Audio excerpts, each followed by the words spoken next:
call today's budget hearing to order, where we will have some deliberations and then also hear from the Department of Planning and also the Department of Public Works.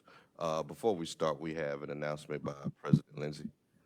Yes, thank you. Uh, Colleagues, I want to send our heartfelt condolences to Mr. Scott Hodges. His mother passed away yesterday morning, and then he still came before us yesterday and did the audit presentation, which really was above and beyond. I haven't spoken with him to find out whether or not he will be here Tuesday, but the adoption of the audit will be on the agenda, right?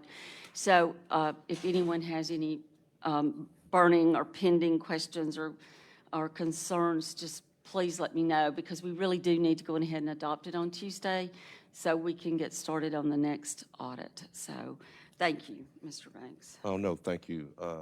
Any other announcements? Mr. Hardy, you have anything? Councilman Foote, you have any announcements? No, sir. All right. All right. So, colleagues, we have heard from basically everybody except for legal, which, due to the circumstances, we have allowed them to delay till this week coming. I want to go back and I want to kind of look at either some of the requests or hear your thoughts. And while we're waiting, my understanding the new budget books are being printed now.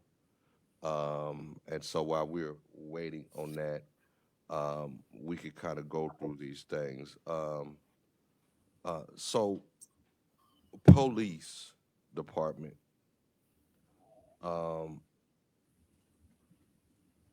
there's a total request of 1.57 mil. This is 654,000 in raises, 750,000 in vehicles, 96,000 for flock public safety cameras, and 75,000 for safe city cameras. In the question that we asked Chief Wade, he prioritized it in that order: raises, vehicles, flock public safety cameras, safe city cameras.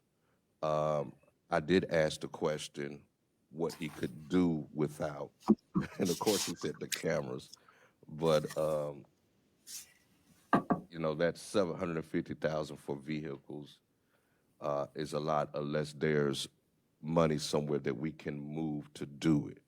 And so I want to kind of hear, or we can discuss while we're waiting, your priorities and how you feel when it comes to achieving or getting to that 1.57 million. And I guess we're just, we had again the raise of 654 vehicles. And did he provide how many vehicles that was? He didn't. He just said 750,000. Okay. And then the flock public safety cameras, 96,000, and the safe city cameras, 75,000. I want to hear your thoughts on those priorities and requests. You want to start? Go ahead, Well, President. Mr. Banks, I missed the JPD presentation, and I don't know that I ever got I'm not sure I backtracked and got their presentation, but it seems to me that the raises are really important. Does that include an increase in staff, in officers?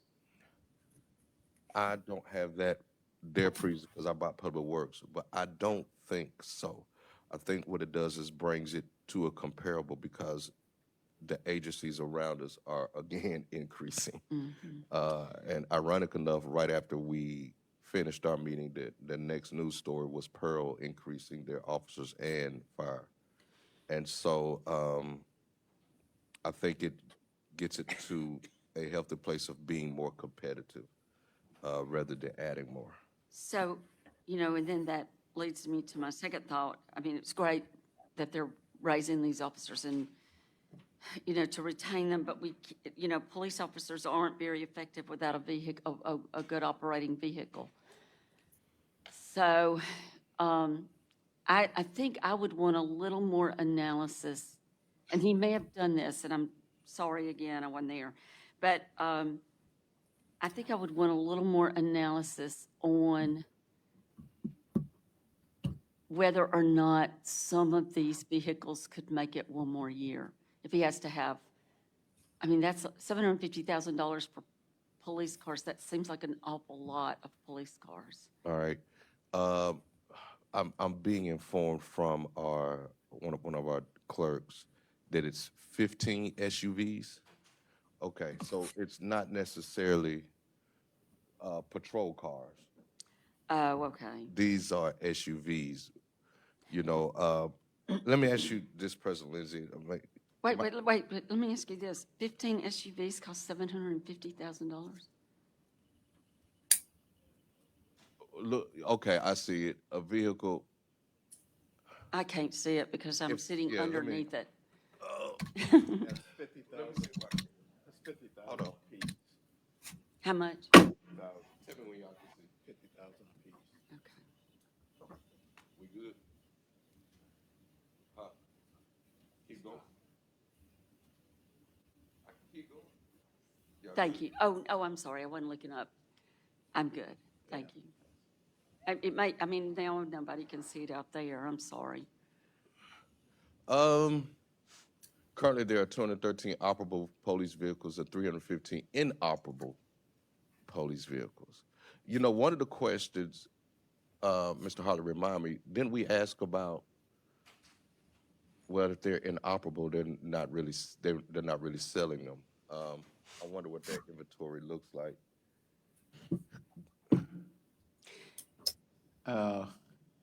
Yes, the inoperables are they're basically scrapped from what we were told the other day. Okay. That's that 315 operating, operable 213. But I think out on the street, there was like 80 something. That were going to be auctioned or something? No, that were actually operating and out there. Or maybe that was just for SUVs.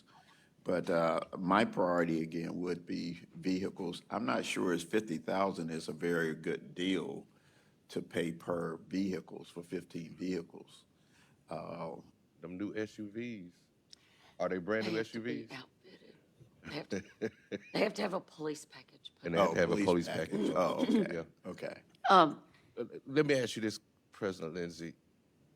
Are we talking about maybe some type of strategy that if they can go a year with their current fleet, taking this to add some lines for more officers?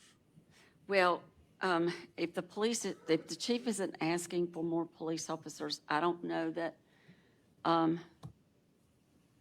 I would like to talk to him about that. I mean, I would like to know his reasoning behind not asking for more officers. But I get it, a big question I have is, Mr. Malenbecker, have they had the auction yet? Good morning. Mr. Sport. Yes. But This it weekend, doesn't tomorrow. Yeah, it's not the, It doesn't include police vehicles. No. no. So those seized vehicles primarily, but not police vehicles. But I do have a couple of responses. So you asked why the chief has not asked for more officers. Part of what they've looked at is the integration of Capitol Police. Okay. Right. And then also, if there's a need to add more, right, the COPS grant, right, is what they're pursuing. But primarily the inclusion of Capitol Police. Okay. And with vehicles, so mostly those are roughly about 42,000. And generally, the other packages that come with outfitting is about 5,000 to 6,000. And so that's why you have that number. Now, what we've also talked to Chief is looking at other options. They do have certain grants that need to be expended. They can use some of those funds to buy vehicles. And the other piece is the master lease, right? So you don't have to necessarily come up with all that money at once. It's put on the master lease. Did you hear that, Aaron? Funny. Somebody, if they can send Chief Wade the link. He was texting saying send him the link. Mr. Foot has his hand up, Okay. Mr. Banks. Councilman Foot. Thank you, Mr. Chair. A number of questions here so far. I'm all for raises for the police. But I think that before we vote on anything like that, I'd like to know. So for this year, we're almost we got almost 5 weeks left to go.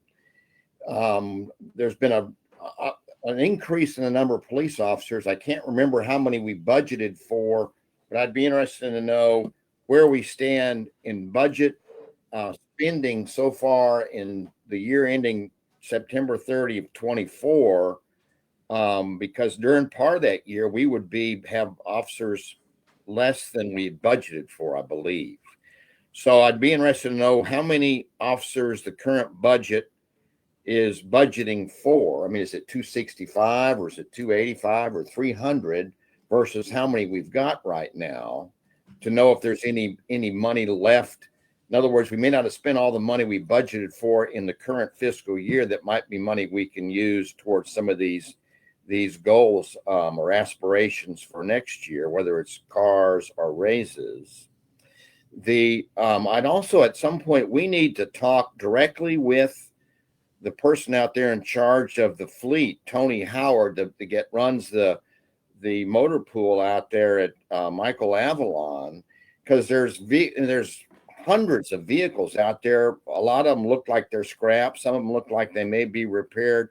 We need an update on where we stand. Now, JPD was very open with this when we had that meeting where they came in and gave us the laundry list of all the number of vehicles that were operable, inoperable, and obviously they need to have auctions and sell the ones that they don't want to repair. But I'd like a briefing, not from the specific guy out there in charge of trying to keep these vehicles running, to get a better sense of where we stand and how that compares to the depreciation we're taking across those vehicles. I know that when you're running a vehicle all around the clock like the police do, they may not last as long as we would like them to last. But that's important. I'd like to hear that from the person in charge of the actual maintenance on those vehicles. And then the other thing, of course, is that so some of these items that are equipment related, we need to pursue grants as much as we can. Officer Gray needs to be looking at all the grant opportunities out there so we can spend more of that money on pay raises rather than equipment. If we can get grant money to pay for it, that would be, very prudent for us to do. So, and then where we stand for this upcoming budget for fiscal year 25, the budget that's presented by JPD, how many officers is that based on versus how many officers do they have right now? And then I guess the obvious next question would be, how many officers are you hoping to add during this course of this next year? Those are the questions I've got. I'm sorry I'm not there in person. No, you're fine. And just to let the record reflect, Chief Wade is on, and I'm thinking as he's hearing us during these deliberations, he's gathering that information. But I want to go ahead and let's give him everything that we request so he can go ahead and gather everything and respond. I saw your hand, Councilman Hartley. Yes. I too, like Councilman Foote, like to see where they are with the grants. Do we have any funding left over from this year's grants? What's out there? I understand the need for police vehicles, and we need to make sure we have a fleet that's healthy. And running the 80-something vehicles continuously is going to run them into the ground. So, but in doing that, though, I like to see where we are at grants. Also, I like to see what we're projecting from the sales of those police vehicles. We got over 300 vehicles out there sitting down, rusting. And what does that look like? Perhaps we can buy a couple vehicles with that. So I'd like for us to look at different other options other than rushing into, well, we're just going to give you $750,000 for vehicles. And the other point is, I think when Chief Wade appeared before this council, he mentioned the increase in salaries for starting, and I believe that was the only thing that I remember. And that way, if we can get more recruits, then our numbers will go up just based on that and trying to be competitive. So, you know, I really would like more information for us to different revenue streams. Shanique, if you can put up the comparable screen, the comparable part of the presentation that Chief did, I think with the other agencies, because I think that's important. And let me ask this question before I go to you, President Lindsay. Are we all in agreement that we want to see the 96,000 for the flock public safety cameras, which is 3, and 75,000 for the safe city cameras, which is 4? Are we in agreement with that? Yes. All right. And I'd like to pursue grants for that money though, if possible. Okay. Yeah, All right.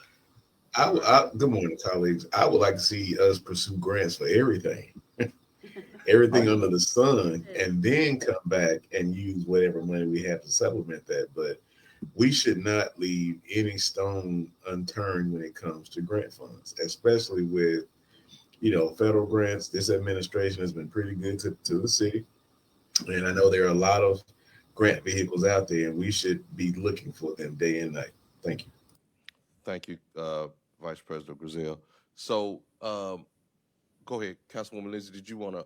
Well, since we're drawing up a list right now for Chief Wade, and again, I apologize for not being at the presentation, but I would like to see specifically how we're funding animal control and what we're doing to improve our animal control responses. And if there is absolutely any way at all, and perhaps this could be covered by a COPS grant, I would like to see us add to the park rangers staff, because I think right now, Chief Wade, do we only have 3 park rangers right now? I think he might. Oh, there you go. No, we have 5 park rangers. 5 park, but still not enough, right? Well, that's what y'all, the monies that was allotted by the council last year was for 5, and we were able to fill those 5 positions. So if by some miracle, we could get more, could you use more? I could always use more. I mean, there's no doubt about that. I'm not naive to the fact that we need more manpower, but at this point, we also have to deal with the hand that we're dealt.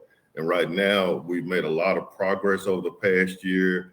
You may have heard my media interview yesterday with a net 42 gain over the past year as far as police. We're plus 42. So we're moving to get more police officers, but we have to allocate and deploy our resources based on what we currently have. Thank you, Chief. And I realize with every new officer comes the need for a vehicle and equipment. So thank you. Yes. So, Chief, I would like to see some sort of plan in this budget for how we're dealing with animal control, though. Yes, and we will definitely address that. That's one of the issues or calls that I get on a weekly basis from the community. And we've got to have some type of sustainable effort in dealing with that. The bottom line is that our building is not in good condition.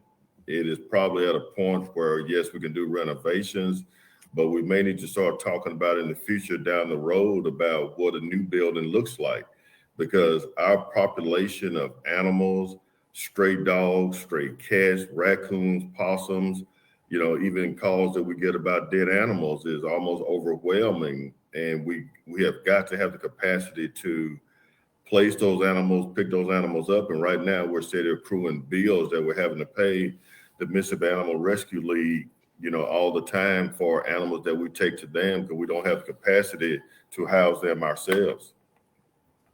Thank you, Chief. Yes, Chief, just a quick question. You said we still have those 5 park rangers, correct? Yes, we do. We were able to, with officers coming back to the department, fill those positions. Okay, and are they, I think when we were talking about bringing them in, we were talking about having them dual train so they can respond to other police activities too. Is that what's going on, or is their time caught up solely with the parks? No, they're doing a whole plethora of duties and responsibilities. Their primary function is the city parks, the city gyms, all of our city buildings. They're doing great work as far as our homeless population and some break-ins that we've had at those city buildings. We've deployed our park rangers. They're helping with escorts around the city. They're working accidents that they run up on, or if an accident happens or transpires near that park, they'll work that as well. But they're creating a huge footprint where people are now feeling safe to go to our parks. Palm Bridges, Jane Avenue.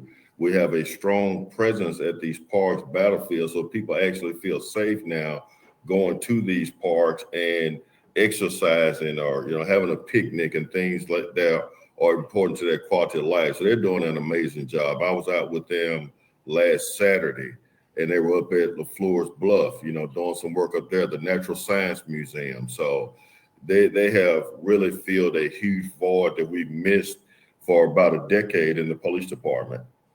And Chief, for one final thing, just a comment, but I appreciate your efforts. I've been seeing where you guys have been arresting folks for illegal dumping, and man, hats off to you. That's the way we send that message that we're serious about cleaning up the city, and especially folks from outside coming in, dumping, and then leaving again. So you still have the 2 officers for that. Is that correct? Yes, and that's another thing. We now have human capital. We now have the human resources to do these initiatives.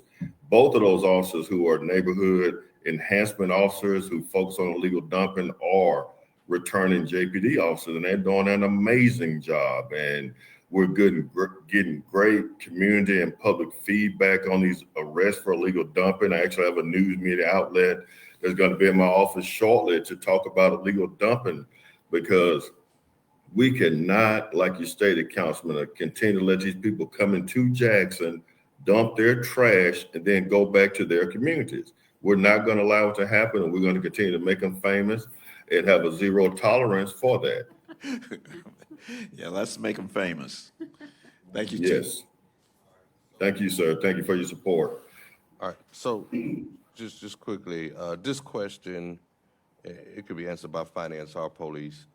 How many officers are what officers are they budgeted for? Are you 275. 275? That's including the 5 park rangers, 275. All right, and how many do you actually have on staff as of today? 263, but I swore in 1 yesterday, and I have 2 that's on deck to be sworn in probably sometime next week. All right. And just to give us some light at the end of the tunnel, we did tests for police recruits this week, and we tested about 20 for our next academy class. So our numbers, we're definitely headed in the right direction. All right. So, colleagues, I don't see where we're taking any of these 275 positions to make up. I think we have to. Let me ask you this, Chief. Was there anywhere in your department where you could sacrifice to help meet some of these goals? We have been looking, as I stated, I'm willing to trim the fat, but as I stated during the hearing, I'm kind of anorexic at this point. We trimmed down so much last budget cycle to get civilians raises, police officers raises, and a lot of new things that we were employing around the police department. Now, I'm still willing to look. I'm not drawing a line in the sand. I'm willing to, make some tough decisions, because the priorities are so important for us to maintain this momentum that we have.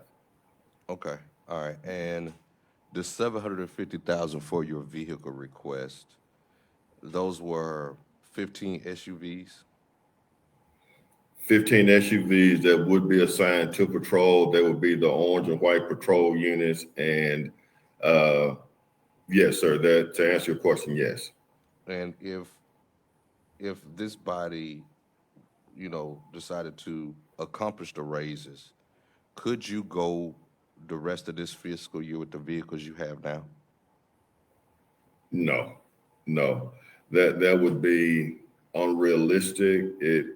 We are putting so much strain and stress on these vehicles right now. Actually, when I got the call to get on this call, I was meeting with Chief Watts here in my office about us reallocating, moving vehicles from one precinct to another precinct to just try to at least stop the bleeding. So, you know, this is what got us in the kind of situation we're in now. You know, not this administration, but several administrations back, we went a year or two without buying vehicles. And I'm gonna be honest with you, we never recovered from that.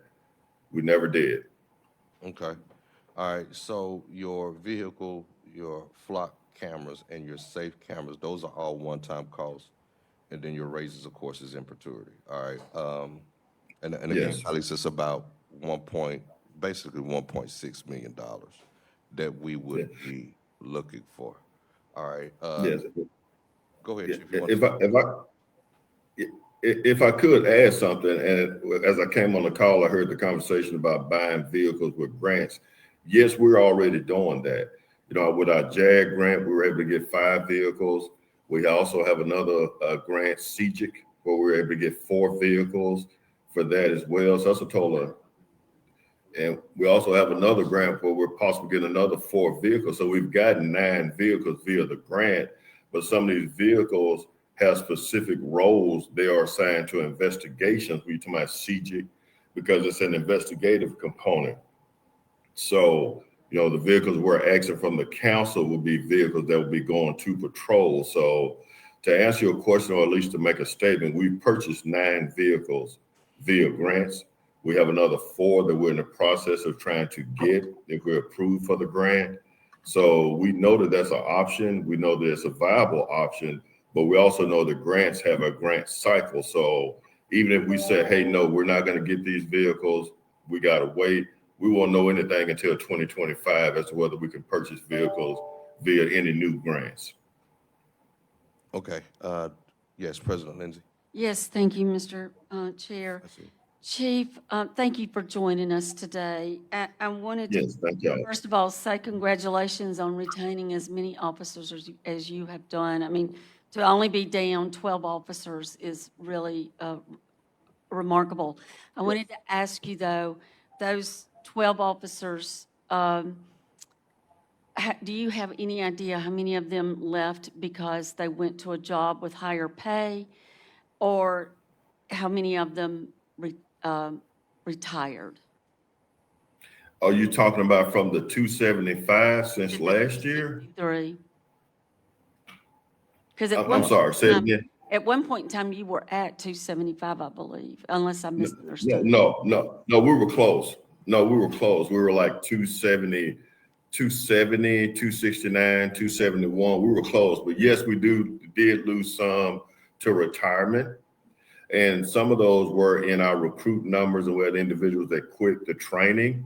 So for us to still maintain to be at this 263, you know, I feel really good. And as I stated, you know, we have 20 that's in the process for our next academy class. We have 2 returning JPD next week that I'm going to be swearing in, and also one I swore in yesterday. So money is always an issue. And the reason it's an issue is because some of these agencies they can go to that pay more, and the volume of work is not even comparable.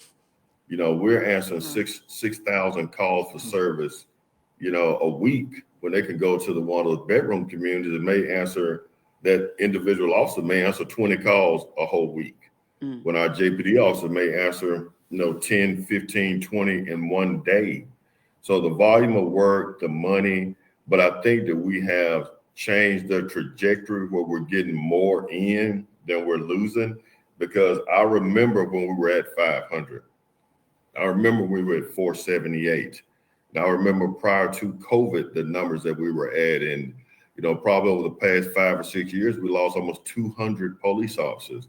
We managed to stop the bleeding and have that net gain of 42, but I still think that we have so many more and more efficient things that we can do to increase this momentum. And this pay raise is going to be a real good retention tool and a recruitment tool as we move forward.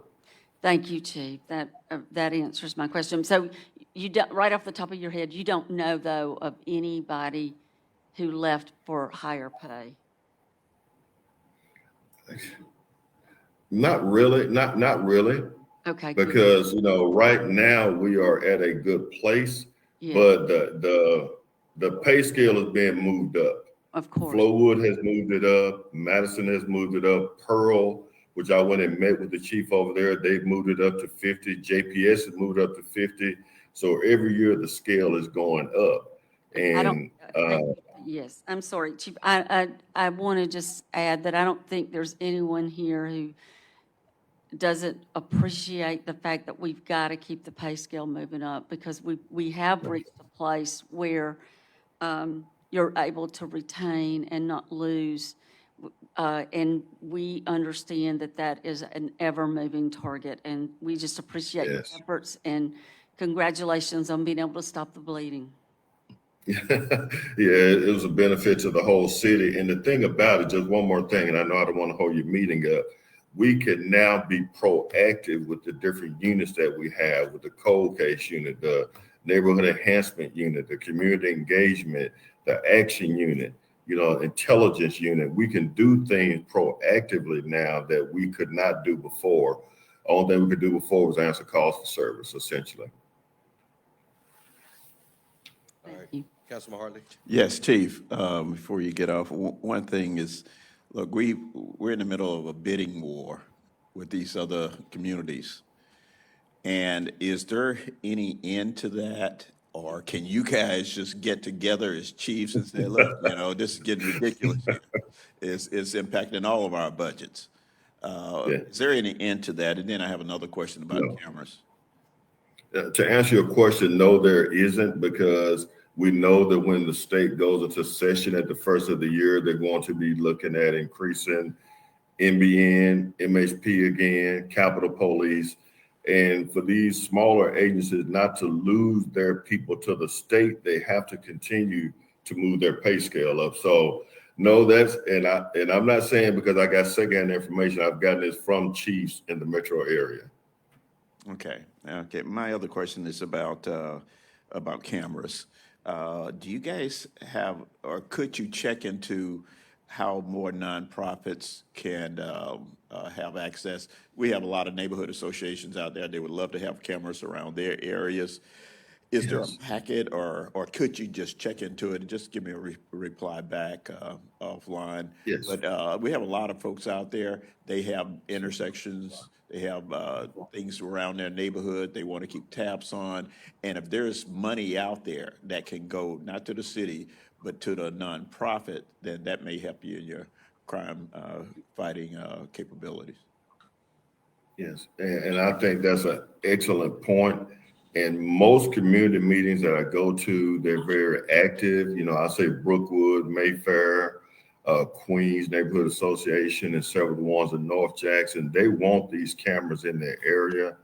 That's just the way of the world and how we move forward. And it also helps us tremendously, Councilman, with the prosecution of these cases, having their picture, that footage in real time. And I'll just use one weekend specifically. We had 3 murders, and we had video surveillance of the individuals committing those crimes or their vehicle information, which helped us to solve those cases.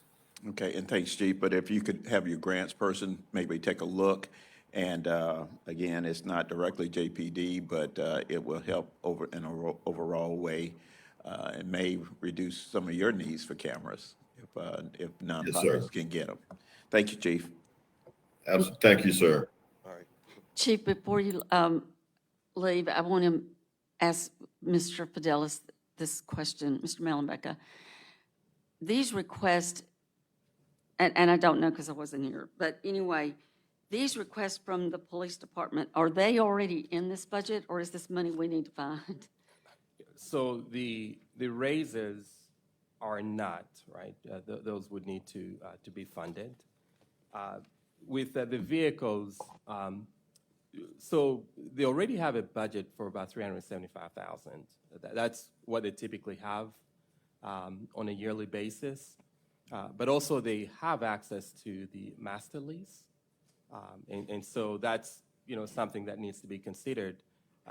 So you're not essentially looking at 750,000, right? Because you already have 375, and then if you add the master lease, that would not be, it would not take up 750. So if I've missed this, I apologize, but do we have, what all is, there's this mystery thing called the master lease that, I don't really know what else included in that. I know Public Works has some requests that were taken care of with the master lease. I mean, what kind of financial obligation, is that somewhere in front of us and I've just missed it? What kind of financial obligation the master lease is, and, what all is being included in that? Yes, and there's a report, but also generally the departments do have a budget for lease purchase. It's a line item, but yeah, there's a list of all the equipment that's on the master lease. I don't know if Sharon has it in front of her. Well, could you just send it to all of us? I think it would be helpful for us to see. Yes. Thank you. All right. Oh, wait, Sharon's saying something, Mr. Banks. Go ahead.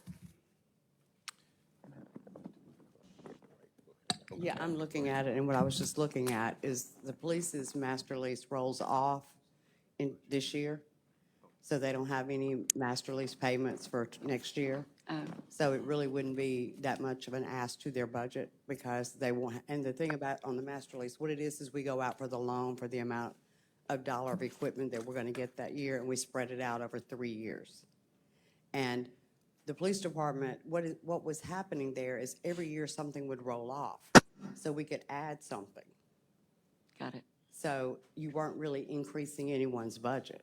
Like fire department will have 600-some thousand rolling off next year. Okay, So that's how it's kind of always worked, as it's, one's rolling off as we're putting another one on. So it kind of keeps the budgets neutralized. I understand. But you'll send us the list. I mean, I would really like to see it. So I know it comes before us in bits and pieces, but I just would like to look at a comprehensive list so I know. I have the Thank you. spreadsheet right here, and that's how we have to keep up with it, so we know what's rolling off. And if you look at the spreadsheet, on the very last column, it's going to tell you what year each one of those are rolling off. Wonderful. Thank you. All right, thank you so much. So it seems as if when it comes to the 750,000, 375,000 is already budgeted. And there's a master lease portion, which we are uncertain of how much of that master lease is appropriated toward police. You are certain. You're not certain. When you guys make the determination of what you're willing to give, then they will put everything on a master lease and give that to you in the final numbers before you adopt. Because that does not increase the budget. All it does is we put that in as loan proceeds. There will be no payment on those leases until 2026. All right. So it doesn't really have an effect on this budget. The current master lease program, you did request that, right? I did. All right, and when would the clerk have it so that we can get it? In just a few minutes. Okay, all right, thank you.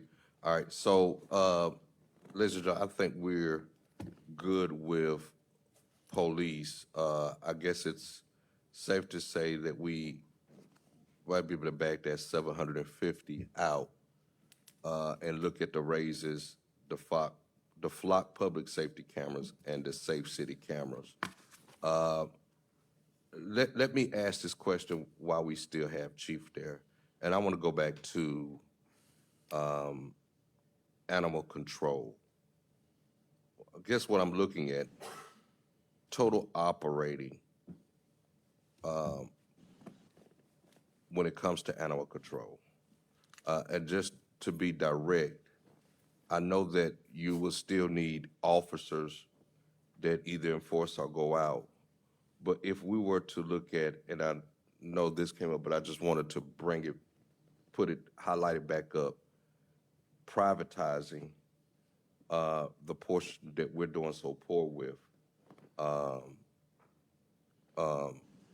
what would that look like financially? Now, I don't think we have to give an answer right now, but at some point, if we can get that, to make sure that we stay above board in compliance and can do a better job with that. Yes, Chief, so I mentioned that JPD was trying to get a service agreement with the Rescue League. I have not read the email. Captain Thompson has sent an email, so I don't know what the update is. I'm not sure if Chief. He doesn't have to give an update, Right, okay. but when you get that email, if you could please communicate Sure. with the City Council President, Okay. so that we can look at that. All right. That's all we have. Let's go ahead and go to planning. And I am told that we should have the new budget books here shortly. All right. So planning department, just going back.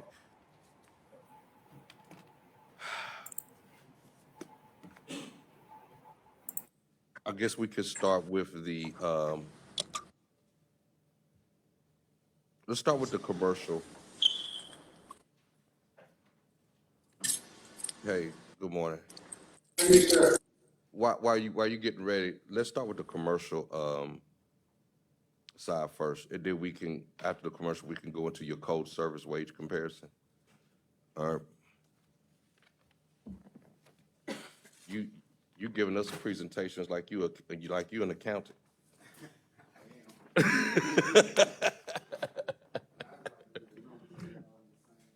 right, all right.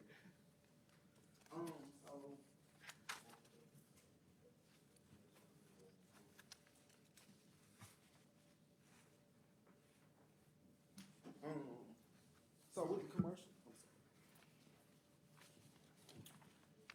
Well, good morning, everybody. So with the commercial demos, what we're able to do is identify, and this is the narrative I'm speaking from. Okay. This is gonna be supporting document number 1. And then this is supporting document number 2.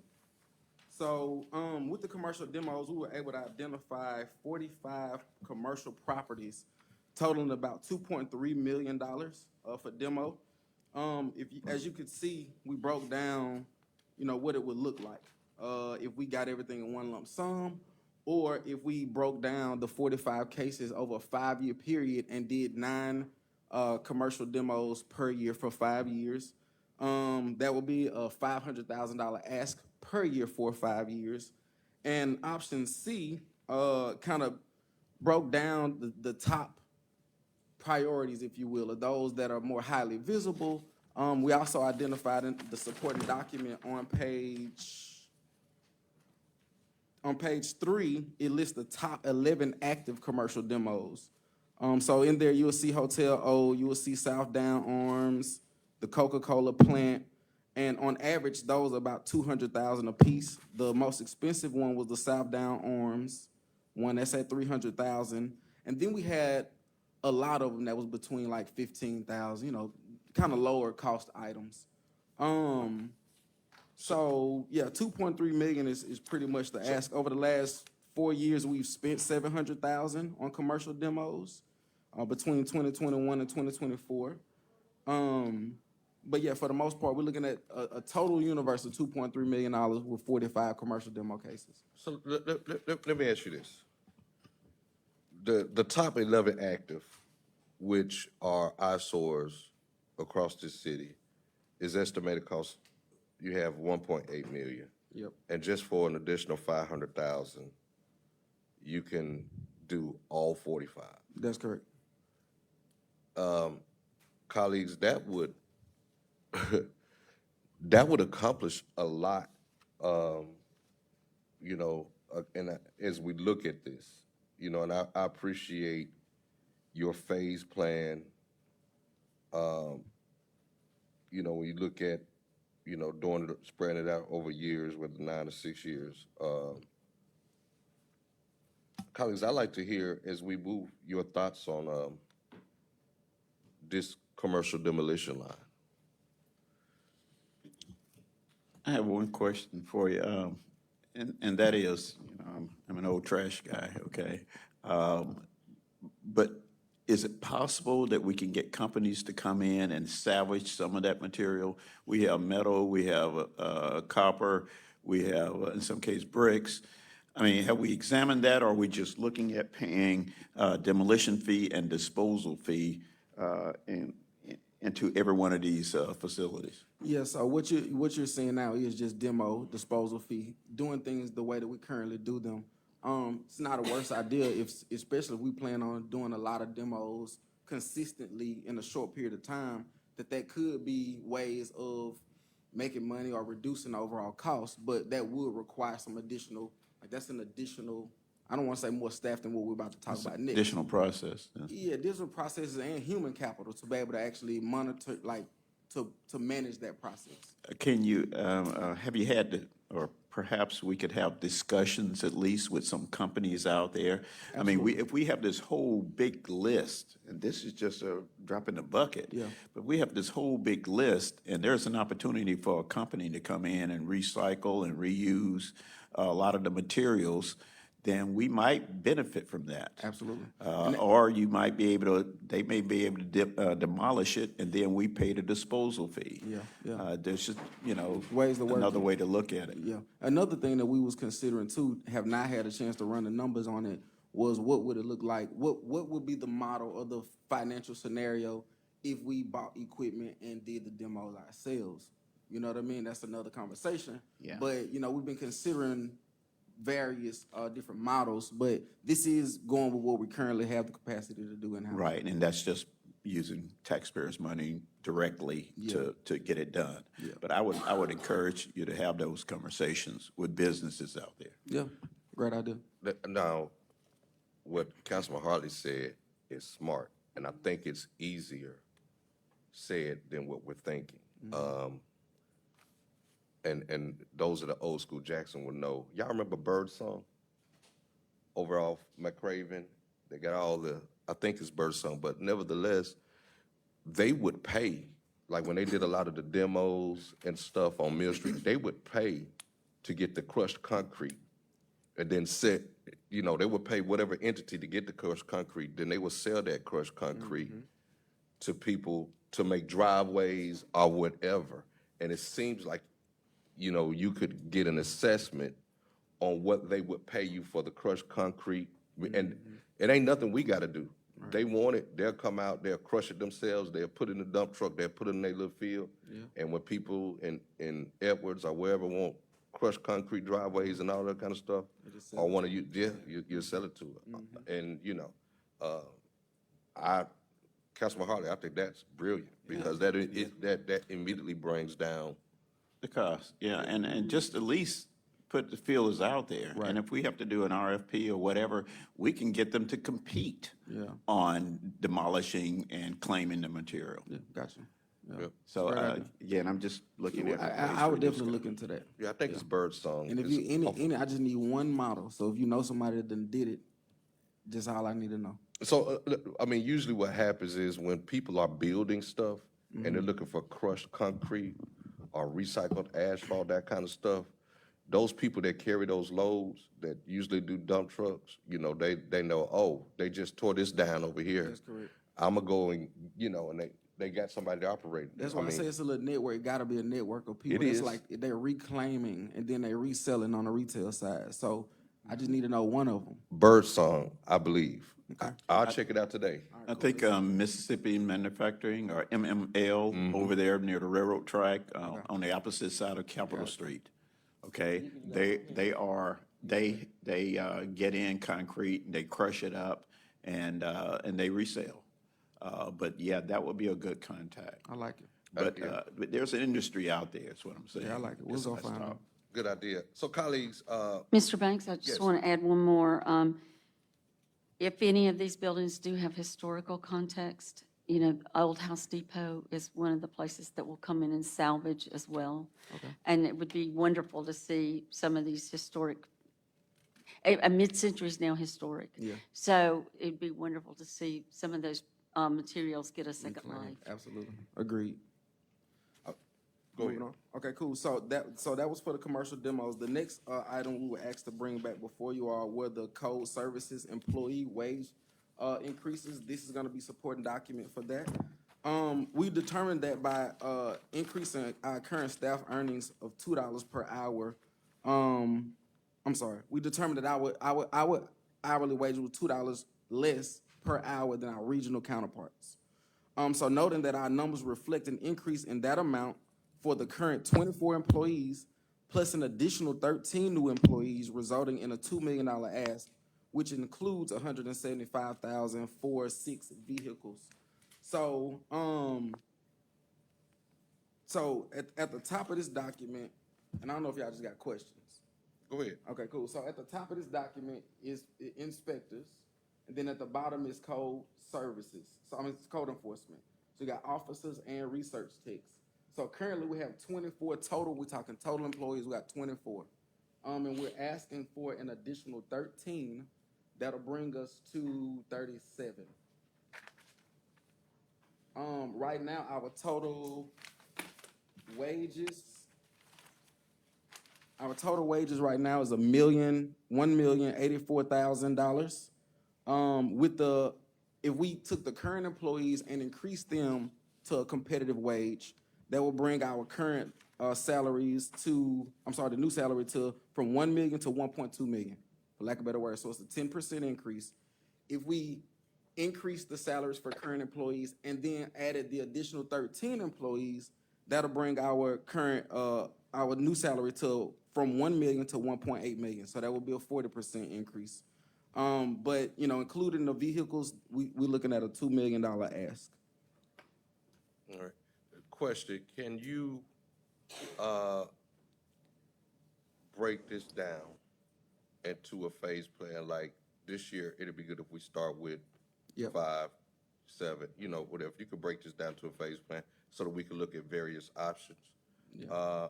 My question, I'm gonna go away from you and go to finance real quick so that we can just be aware as we're looking at everything, because I don't know if we ever asked a question. What is available in Grand Gulf this year?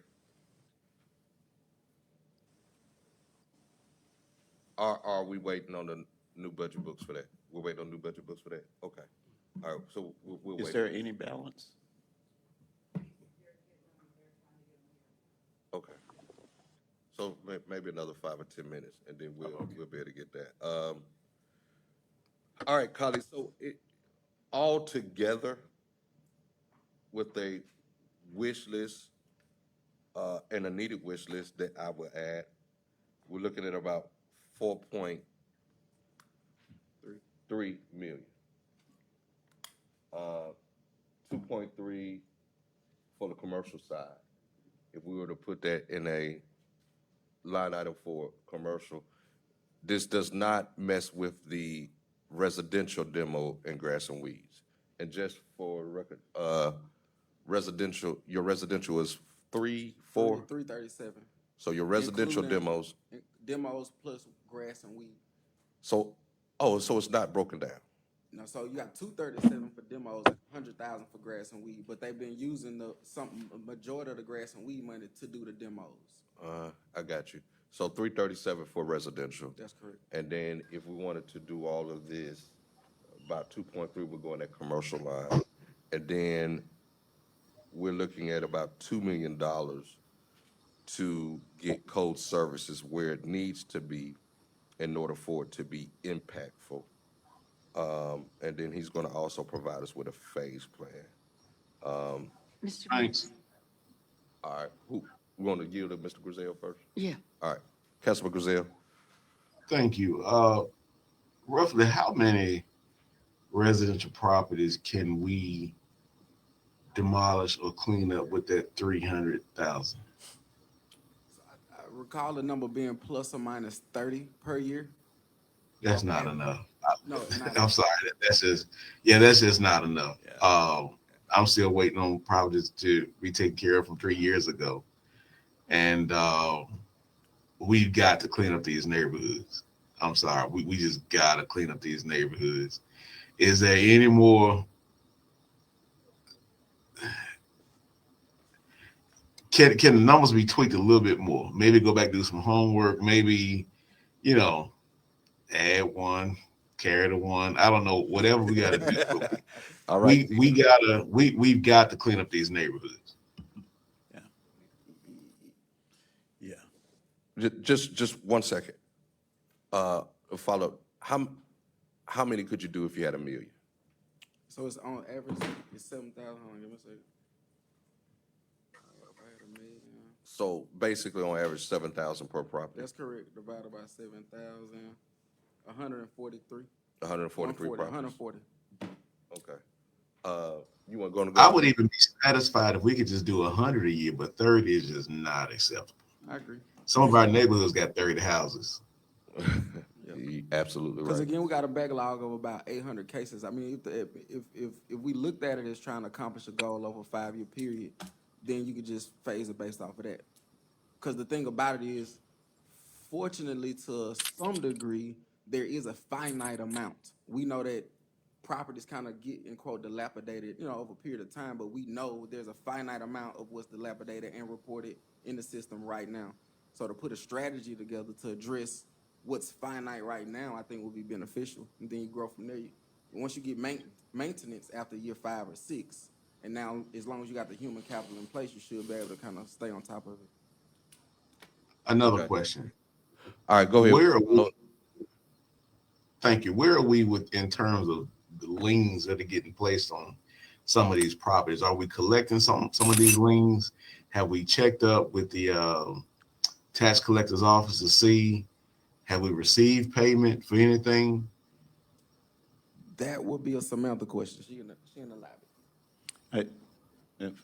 Mr. President, if I may Go allow, I ahead, go think ahead. Why she coming? Ms. Graves, the last time I asked specifically that question, and she did say we are getting the lien money in. Gotcha. And I think it was almost 100%.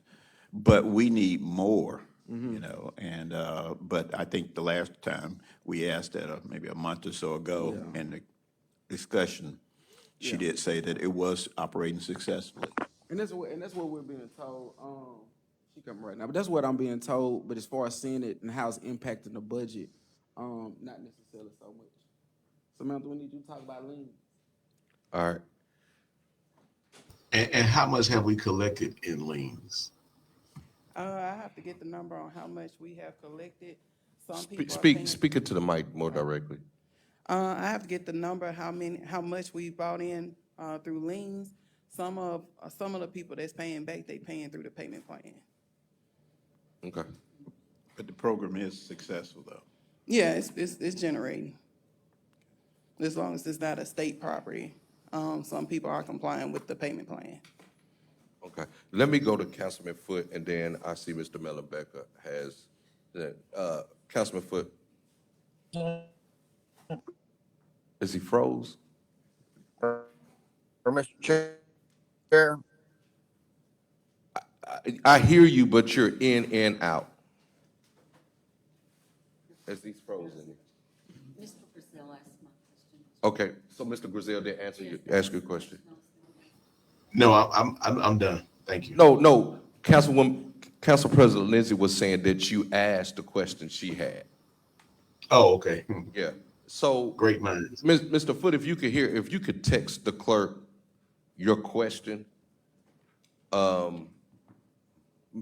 Hartley, and then we'll go to Mr. Mellenbecker. Well, I'll defer if you're going to follow up with comment concerning this. I had another question. Yes, and it was also a question with respect to CDBG, because I know the 300 plus, right, is in your budget, but what about CDBG? How many more properties? Could we do a CDBG funds? Right. Last year, I think CDBG was able to allocate about 60,000. If I remember that number correctly. I think the 60,000 got us an additional Was it about 6,000?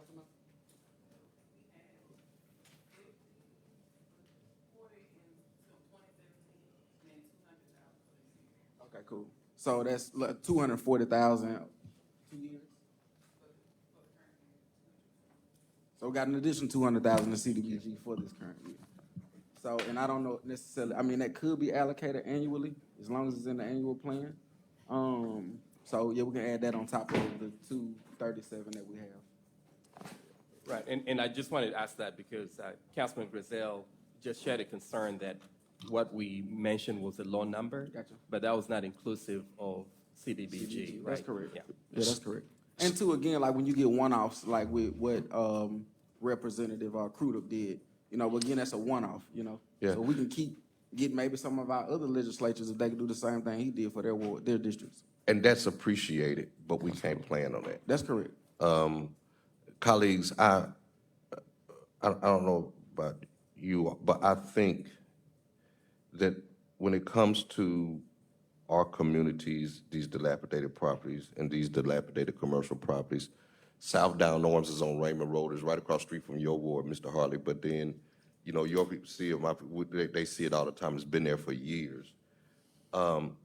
I think and believe that it is a worthy cause to find the money and to prioritize dealing with cleaning up this city. I mean, there's been and this is not a shot at the administration or nothing, it's just been neglected because it's just been too much. And we've been responding. And every year it gets more and more and more. If we only throw a small piece at this to just handle 5 of these commercial properties, then the next year you're gonna have 60 commercial properties. You know, we have to start addressing it, and we have to start enforcing it and letting people know that Jackson's not gonna be the place. And so I think that this is the foundation of some of the things that we need to address, even when it comes to crime. Because when you look at the risk of our scholars going to school and catching the bus in front of the abandoned house, you know, when you look at the risk of our scholars walking by overgrown lots, we can accomplish a lot with crime through the broken window theory by just addressing this. And so the question is going to be, how do we get there? And I think with this being one-time cost, I think it's a worthy cause again for us to make some sacrifice to do this. So my question goes directly to finance. Talk to me about our fund balances, unrestricted and restricted. Okay. You're working on, all right, let me tell you what my thinking is. I know that we have the 7.5%, right? And if our thinking has been that 7.5% is set aside somewhat of a rainy day, but anything over that could be used. If we're 5, 6, 7, 8 million over, I would like to have conversation, colleagues, about taking 3 million and throwing it at least to 2.3 million and putting it into addressing these properties. If not 3 million, 2.3 toward the commercial, 700,000 toward the residential side, that's something to give our communities hope. I think there has to be something. If it ain't gonna be streets, and it's gonna be hard to say that we're gonna see street repaving when you gotta fix so many bones under the ground. So we just gotta be realistic with that. I mean, a lot of these streets are gonna be tore up to fix what's under it. But somewhere, there has to be a sign of hope that we care about the condition and the cleanness of the city. And, you know, this, again, is the people's taxpayers' money. And we got so many people that are driving home with these dilapidated buildings and these dilapidated residential properties. And I think that it is important that we arm this division to do what it needs to do. Councilman Hartley? Yes, thank you, Mr. Chairman. There are two things in my ward especially that I've been harping on, and everyone could probably repeat my words for month after month after month. Demolished, abandoned properties, sides of the road cleanups. So, Mr. Chair, I would encourage us to use whatever means necessary to make those things a priority, because the impact of that will show us returns. We'll stop some of the bleeding. People will stop leaving. We may encourage people to come in. It'll stop the bleeding in our community and with the city budget. I did have a question for you, though. We're talking about code officers. Will that increase in code officers result in us having more of a capability to make money, so to speak, from the rental registration program? Would that carry over into that?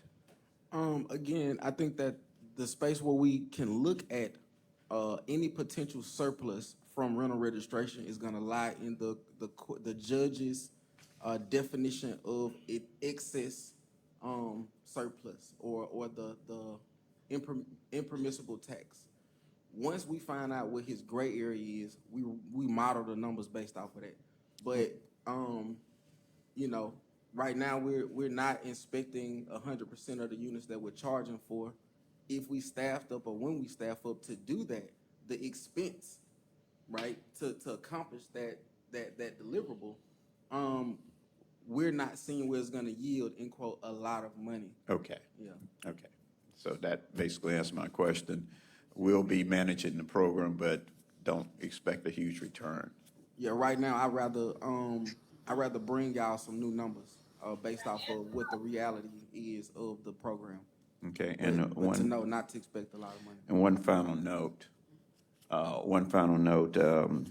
Councilman Foote and I have been working on this blight task force, trying to create a blight task force. And I don't want to let too many things out of the bag because we're still preliminary. But we have been invited to speak with the state subcommittee on the capital city revitalization.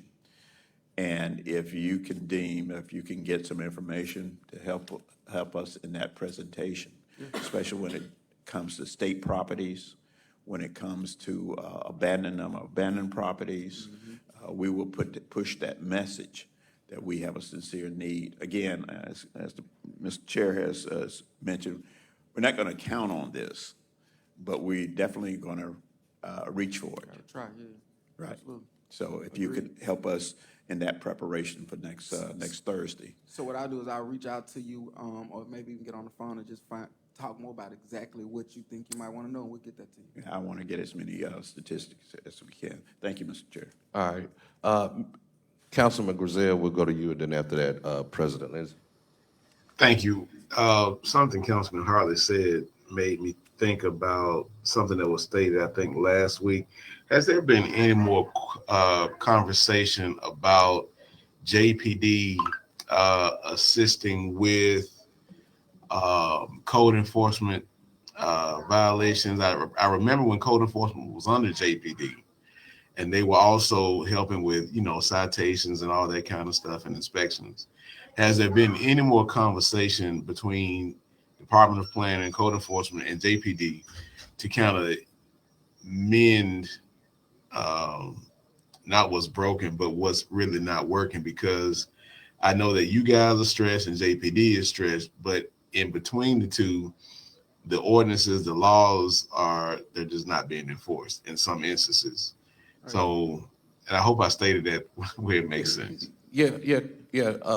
Vice President Griselle, you know, in the conversation we had when they first came before us, one of the things we talked about, and legal was tasked with this, was to look at the citation authority with code enforcement officers, and then expanding the citation authority on JPD tickets, because on their tickets right now, those violations aren't there for them to actually identify the citation, even though it's against the law. And one of the things that's very frustrating is when a community, a neighborhood association president calls a police department or a sergeant or somebody out, and they say, this car has been illegally parked here for 5 months, and the police officer says, well, yeah, it's against the law, but we can't do nothing about it. We only do violent crimes. And so no, I'm saying that's what they're saying to the constituent, which I know is not true, but sometimes what they're looking at. We have heard that. We have heard that. Yeah, and thank you. And what they're looking at, they're looking at their ticket. They say, well, I don't see the citation here, so it ain't up to us to enforce or do anything about it. So the conversation was for legal to research if there needed to be an ordinance or something to give citation authority to code enforcement, or if we can expand, or do we just need to print new tickets and put every violation on the ticket, you know? So, and maybe some retraining, or maybe Mr. Williamson, they need to go to a workshop in Yeah, legal. it looked like he had some heartburn. Yeah, they need to go to a workshop in legal, you know, to say, no, as an officer, you have the ability to enforce any law. Go ahead, Mr. Williamson. Okay. So my understanding is that our code enforcement officers aren't sworn law enforcement officers. So they can't write citations. No, but what they can do, they can always, anybody that has witnessed the commission of a crime can swear out an affidavit. In other words, they can write that up and take it back to municipal court and have a ticket, you know, have an officer go out there and serve a warrant. You can do that. I mean, And I know that anybody, I know that, but when you talk about within a division or department processes where the code enforcement officer has to, every time they see something illegal, then go and sign an affidavit and go, and now we're talking about really giving them some raises to add that to the job description. Is there a way to streamline that process? Unless, and I guess this goes to what Grizel is talking about, unless there's within the authority of the police officer and the breaking of that law, there can be an actual citation written, if that means police officers actually working or collaborating with planning. if you want somebody to write, this is my understanding, if you want somebody to write a citation, like a summons, to appear in court. Not a summons. I'm No, I talking mean, about- that's what that Okay. citation is. Yeah, okay. That's what it is. It's, you appear, you know, it gives you a date that you show up in court for your arraignment and you plead guilty or not guilty to that charge. Only a sworn officer can do that, is my understanding. Now, if we want to coordinate where if, you know, a code enforcement officer, you know, sees something and they want to call a police officer to come write a citation, that might be one way to streamline that All process. right, so then. But I also know our police officers are very, you know, they're spread really thin. All right, so what if for our code enforcement officer, and Jai, think about this, they get minimum standard certified? Because they can still write a citation if they become minimum, like, go to the Reserve Academy, Gotcha. you know, and they become minimum standard certified, Yeah. then that code enforcement officer can then write that citation. If that's, and if Well, that's, that's something we can look at. Yeah, we can look at what would, you know, you know, or seeing if we can get some reserve officers, whether from Hines County or from Jackson, to, in order for them to get their reserve hours, to stay active, to go out and say, hey, and the chief say, hey, y'all go write these citations. I mean, that could be a collaboration that could take place with the police department. Councilman Hart? Question. I'm sorry. I interrupted Mr. Grizel's first statement. I'm sorry. Go ahead, Mr. Grizel. So for clarity, say for instance, you know, JPD officer drives by a house and he sees a car parked in the yard, which we know is against city ordinance. Can that officer cite or write up that resident just like they would with code enforcement?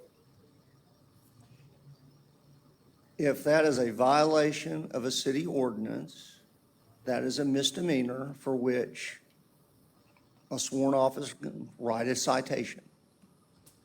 Okay, so that goes back to my initial question and concern, because that's not happening. So back to the conversation, is that something that we can get to happen?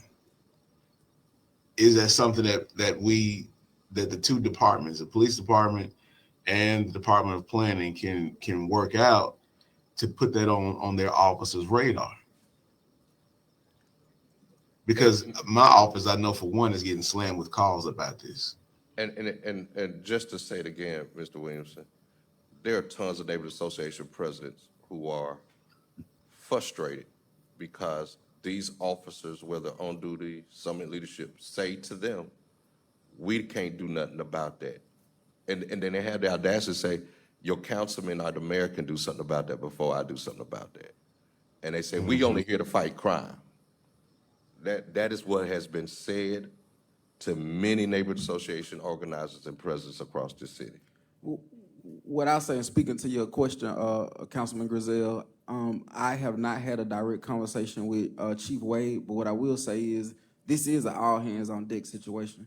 So we're trying to figure out how to the point you made last week, Councilman Harley, even cross-train the code enforcement officers so if they can get licensed to be able to certify to be able to do citations. Those are all conversations that we're having internally, trying to figure out, other than asking y'all for money to increase wages and positions, how do we make this whole process internally even more efficient and more effective? So, Councilman Griselle, I welcome the conversation with Chief Wade, and I know that he's very participative. So, I'll reach out to him and bring this up and see how we can advance the conversation. All right, Councilman Hartley. Yeah, just one quick, and again, I think we're just kind of brainstorming here, but,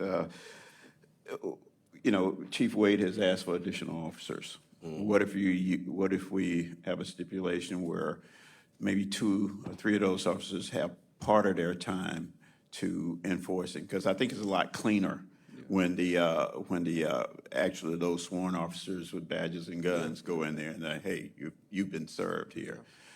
Perhaps, he might be open to giving half time to several of his officers just for this purpose. Yeah. Just an idea. Yeah, and I think to the Hearts of Griselle question in it is for the city, and I know you were around, Mr. Williamson, which one worked better? The Joe Louis days when it was all under, and then I think we did it twice. I think at one point it was under police, and then a new administration come in to go back to planning, and then it'll go back to police.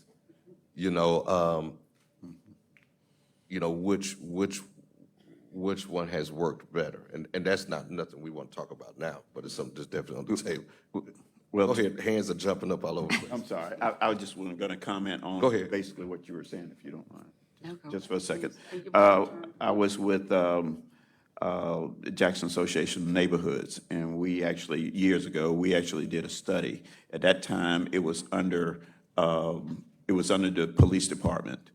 Part of the problem back then was it wasn't their primary mission. And it was kind of like that red-headed stepchild. The process took extremely long, in some cases up to 3 years to get a final resolution. That was a big issue, but we did a huge report. We went out, we talked to Ridgeland, I believe, Ridgeland, and we talked to them about their code program and other folks we discussed it with. But I believe it could work. It seems as though the open document concept, officers, is working under JPD now. I think if we have some dedicated manpower to assist our code officers, I think it could work again. If the chief prioritized. If the chief prioritized it. But that was the issue, is that, hey, we're out fighting crime, we got other stuff to do, this is not a priority, we'll get around to signing that paperwork someday. And that was one of the limitations. But if Chief holds true to the way he's using our open dump, and he knows the importance of cleaning up our city, I think if we can dedicate several officers, I think we can make that thing happen. I agree. Mr. Madam Banks. President? Yes, thanks. You know, I ran a neighborhood organization for almost 16 years, and during part of that time, it was that seesaw you were talking about. Planning department in charge of code enforcement, police department in charge of code enforcement. I will tell you right now, the planning department did a far better job. Now, there is, because there's a lot to consider. It's not just, you have to have some level of training to understand what you're looking at and how you go about resolving the issue.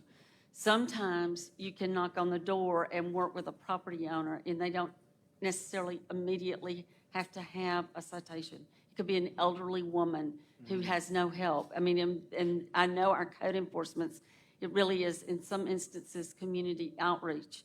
But, and as Mr. Hartley spoke, Mr. Hartley spoke to this issue, it really has never been a top priority for these JPD officers. At the same time, I do think that there has to be some collaboration. I often worry about our code enforcement officers who very well may be going into a dangerous situation, especially now with so many abandoned houses and houses that are being occupied by squatters. And so I do encourage you to look at this in a collaborative way, but I personally think code enforcement works better from a community holistic standpoint by remaining in the planning department. Gotcha. Agreed. Agreed. I think Mr. Keaton said that all hands on deck approach. Here recently, Chief Wade has been coming through Brookwood, Mayfair, South Jackson, and putting stickers on cars that are parked illegally and giving them a certain time limit, and then they're getting towed. So now I got people that, that are calling me saying, hey, my stuff got towed, what I need to do? Well, but that it's happening, but that's because it's his, like you said, Mr. Hart, his focus and priority is to help, and so I think that communication. Go ahead. Yeah, Madam Mr. President. Banks, I just want to add that, dealing with the automobiles very much is a police function. Yep. But what I'm talking about with code enforcement is the structures. Well, it's a matter of both. It And- is, and but the- it is a matter of yeah. both, but the code enforcement officers, I don't think have the authority do they have the authority to tow a vehicle? Not to tow, No. but it is what has happened is police officers say, if it's a car parked on the grass or parked illegal, call them. That's correct. Got it. That's what happens. And so that's the frustration. I understand. All around. So they've made all these issues, police have made them community improvement issues. And now since I've been in this role, it has happened to me with my favorite councilman, Grizel, laugh out loud. And the issue is, by the time we can't do anything if we don't witness it being parked on the grass. Right. Right? And the gray area around how long it's parked on the grass, how often it's parked on the grass. So that's kind of where we get beat up a little bit by the community when they'll call or report something. By the time we get somebody out there, we can't take a picture of it. We can't, you know what I mean? So there's a gap there as well. But whereas if a police officer, from what I understand, if they ride by there and see it's happening, they can give a ticket right then and hold that person accountable. So there is a guy. I've experienced that much since I, been in the role. Yeah. So, thank you. That's the information. As we deliberate, a lot of this is going to be waiting on the information that we get from finance colleagues on where we can look at. Yes, I'm sorry, I did No, have go ahead. I have two other quick questions back to demolitions. We just went down a lot of rabbit holes. I want us to also not forget that the city of Jackson owns some buildings that need to be demolished. And there are probably some that we're putting money into, and I know this isn't necessarily under your umbrella, but we're putting money into some of these buildings that probably just are really beyond hope. And then this is just, I have no idea what I'm talking about here, but is there a possibility that JRA could help with demolishing some of these commercial buildings? That's a good question.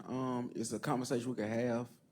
I'm not familiar about them playing in that space, but it's definitely a conversation that we can have. So I'll mention it to Chris. Yeah, I think it is. And I believe Mr. Washington, Brian Washington. yeah, when he was there, did a lot of that. What is that designation? Urban Renewal. renewal District, yeah. zones to help clear those out for potential development is a part where I believe they can play. Gotcha. All right, cool. All right, Good idea, Councilwoman. all right. Go ahead. I was just going to confirm, they did, so JRA Yeah. has a list of commercial properties they're looking at, right? So Mr. Pike has a list. Okay, perfect. Okay, all right. And those are properties that they own or that we own? So for instance, one of them is the Atmos Atmos building, yeah, right? they own that one. Please, the Atmos building. Yeah, all right, and speaking of community improvement, as far as division, the old courthouse / community improvement office down the street, is that still under your jurisdiction? Is it still under planning? You know what I'm talking about, the old courthouse, where they used to have the council meetings way back when I was in, middle school, high school? Right down here. What's this? What street? Across from the post office. Silas You talking about on Silas Brown? Yes, yes. I'm not It- sure. it- Yeah, I'm Now, not sure. when I first got on the council, they were still doing, some of the workers would go back there and on my way to a Jack State game, they would be tailgating behind the fence still. And it's something, Sell that building? I don't think we sold it. I think it's still ours. It is? We have to look into it. I get a lot of complaints about that building. Williamson, did we ever sell that We'll look building? into it. That, I don't know. It had a little ramp. huh? We got rid of that like 2 years ago. The one right across from the post office that still got the City of Jackson sign there. Oh, we don't own it? Surplus? Yeah, we got rid of that via surplus. Oh, tell them to take the City of Jackson sign there. We'll confirm that, but I think I know what you're talking about now. Okay, yeah. Well, yeah, verify. All right. So, colleagues, it looks like our work on is going to be dependent on where the money's coming from. And we need to get some tough answers from, some tough questions and answers from finance. So with that, is there anything else for planning? I think that's everything we have for you. Perfect.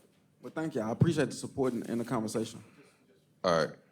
Final thing, and that is, if you could send us a list perhaps of grant opportunities, especially HUD, and you might need to coordinate with the grants department, but if there's federal money out there, and I believe there are, then we need to work it in. The reason I hadn't contacted you about taking that trip to DC with our knee pads on to beg for money is because we've been working through the task force. Okay. Okay, but that doesn't, you guys can still check into grants, see if there's any money for demolition, abandoned properties, open dumping, all that. I mean, that should be a priority. Okay, and I spoke with Secretary Fudge back earlier in March or April, and she said, they were dedicated to helping Jackson. Yeah, gotcha. Well, we definitely will continue to do that. All right. So as far as this, because it's about 2 million in perpetuity. Well, not all 2 million in perpetuity because vehicles are in here too. Yeah, they'll depreciate over 10, 15 years. All right. So if you give the breakdown of the vehicles for one, because that's one-time cost, Yep. and then give the salary, and I know it's here, but then do the phase plan of what would be a good start now. Okay. And phase it and give, because we will need to know what we would need to fund in perpetuity if we're going to add these extra positions. Yes, Just Councilwoman. one other quick thing.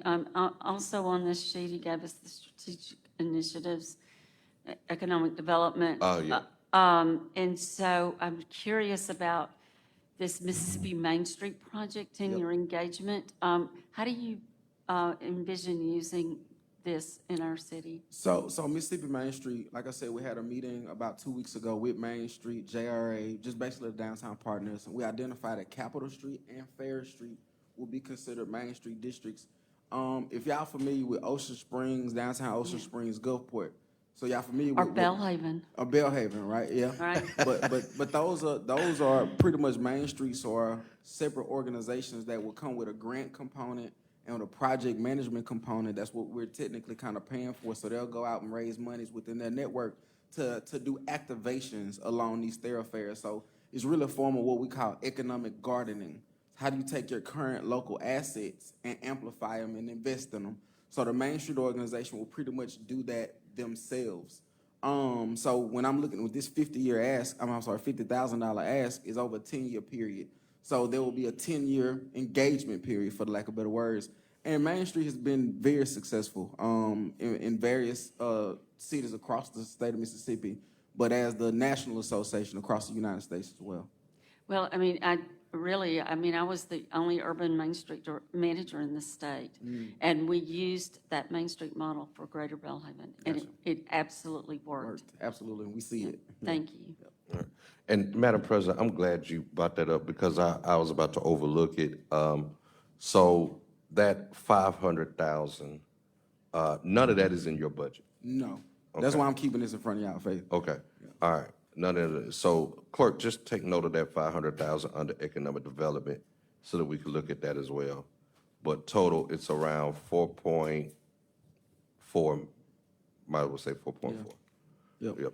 And just note that economic development is offense. We gotta start making strides in generating some money around here. Yep. All right. So we got to play some offense. Gotta play some offense. Depending on who the quarterback is, like we got a good one. All right. Round draft pick. First round draft pick. All right. Any other questions for planning? All right. Public Works. Let's get this, and then we. By that time, we should be able to ask finance the questions we need after we get this.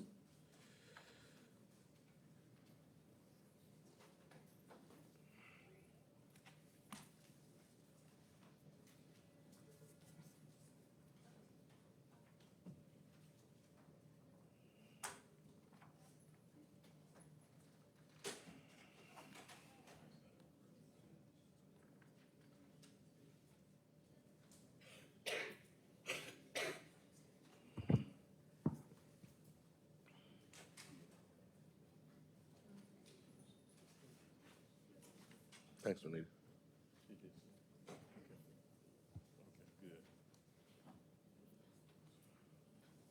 Well, good morning again. This is Louis Wright, Chief Administrative Officer.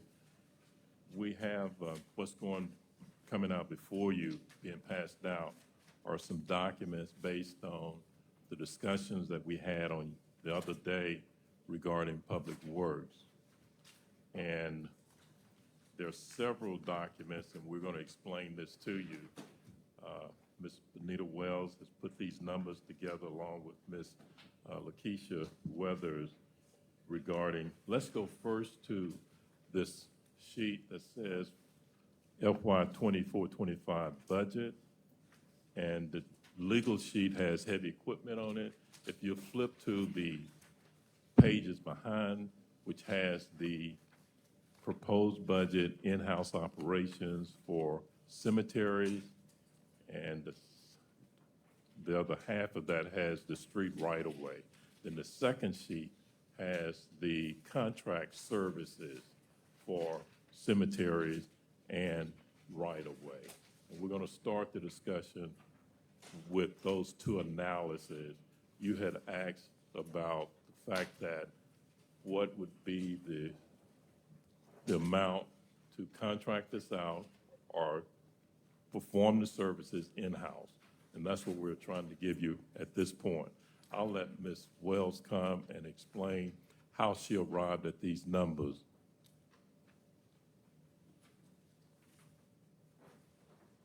Good morning, everyone.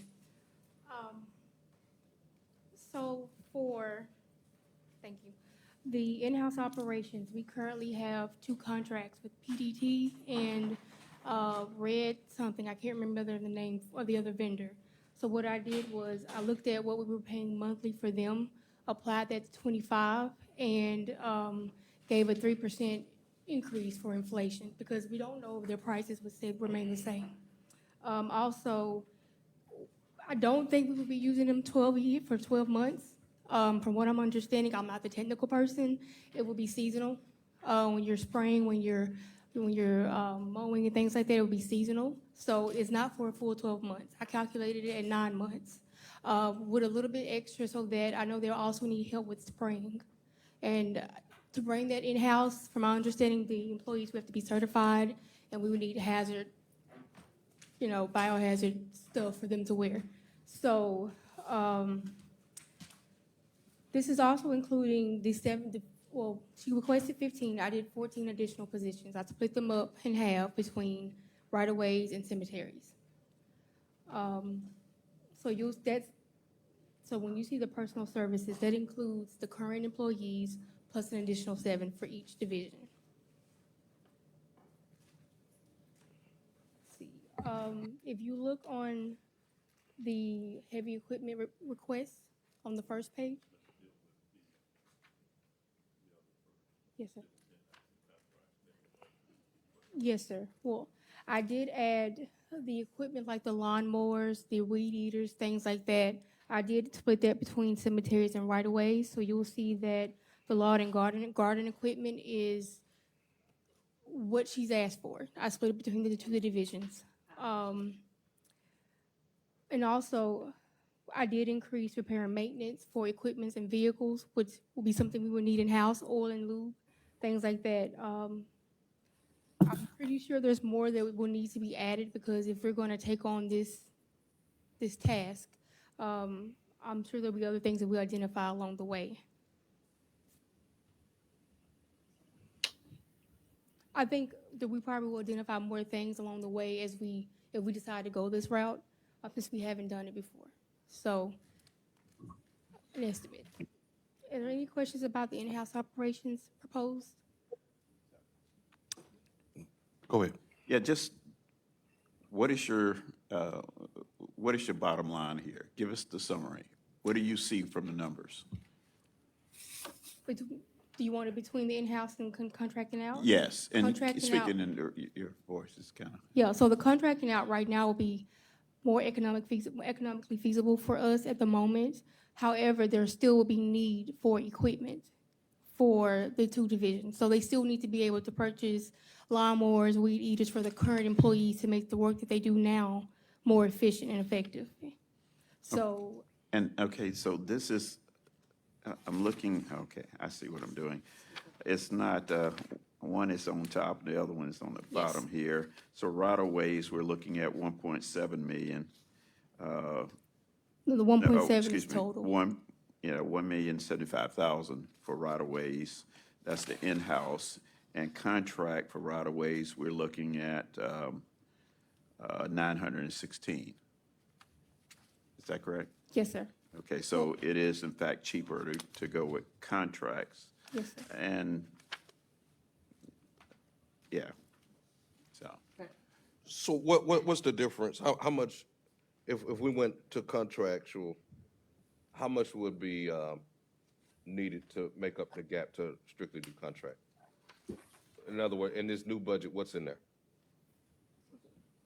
Well, on this one, it's not included, but since we hadn't decided on which direction to go, I didn't build these numbers into the budget yet.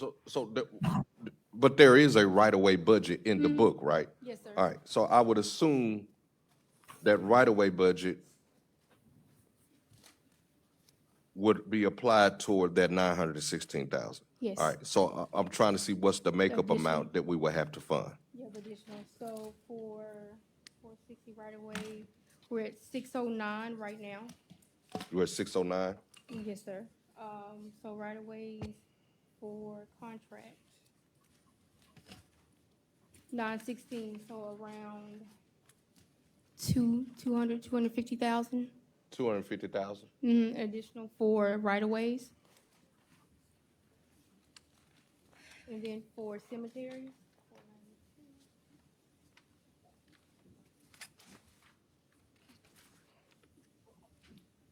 currently at 234, and take us up to 509, additional 250, 300 on that as well, So basically, we're talking about 500,000 together. in order to make sure that we're able to accomplish this that we would need to add to the budget? Yes, sir. So, Mr. Banks? Go ahead. So, we didn't have enough in the budget anyway for in-house, even if we were sticking with in-house operations, we didn't have enough money for either category budgeted. So we were gonna have to find more money anyway. Yes, ma'am. Okay, All right. thank you. And Thank you for this. yeah, this certainly helps give us more of a visual of what's going on here. I guess I'm asking now, what about the personnel? Okay, is that included in the 500,000? For, not on the contract services budget, no, but it is on the in-house for the additional 14. But- But it's not on the contract side. So with that 500,000, that's going to give us those 14 positions as well? No, for the contract services, the additional 14 positions are not included.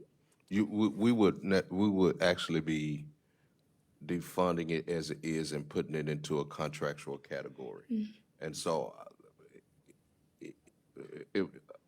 could we clarify?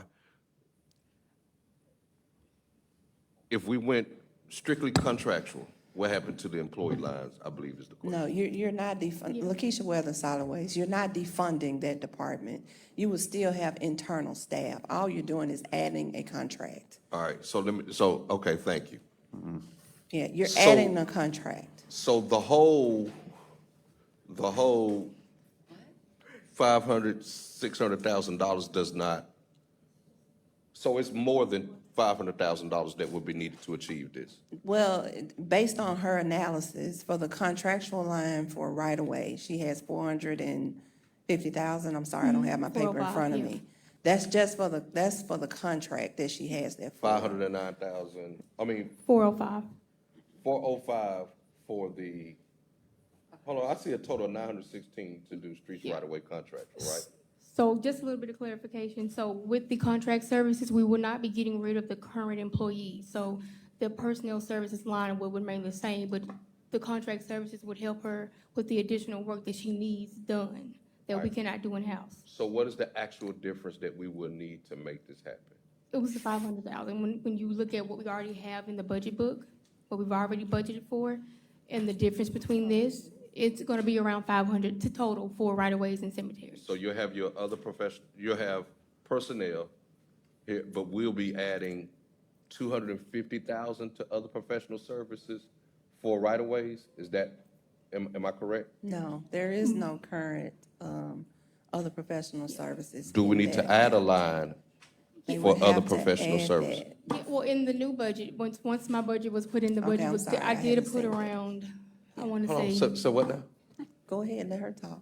Yeah, so in the new budget book, based on the budget that I presented, I did try to find money for other professional services for right-of-ways and cemeteries.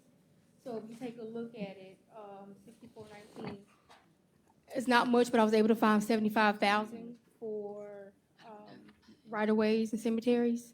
Could So you tell us what page you're on? I'm Yes, ma'am. sorry. 167, I'm sorry. 167. Is that the new book? Mhm. Okay. Yeah, I had to write new on mine. Yeah, don't look at the old one. Thank you, I'm sorry.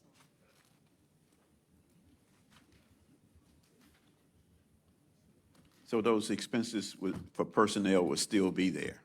Yes, sir. So basically, so other professional service, is it already a line item in her budget? Yes, sir. So it is. All right. So we will be adding $250,000 to that line item to accomplish this. Yes, sir. It'll be more than, yes, sir. Are we sure? All right. Well, Just, I know you're looking, 163 right away in the budget book. I think that's what they're looking for. The right-of-way of the cemeteries. Yeah. Okay, 163. yeah, I see. So, 163 is for the right-of-ways, and 167 is for the cemeteries. all right, so right-of-ways, salaries, 253,000, and all that equals about 452. Okay, I see other professional services, you have 98,000. Yes, sir. All right, so then we won't be adding 250,000, we'll be adding The 250 minus 98. Yes, sir. All right, we got that math, Sean? So in order for that to work, it would be, we'll be adding to other professional services under right-of-ways, some 140,000, that's what it looks like? We're still at 142,000. Like, we're still at 300 because we were at 98. Yeah. Say it again?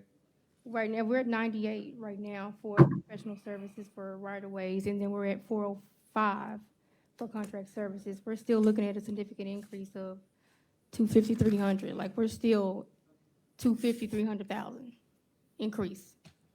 Does that make sense? To what line? Other professional services.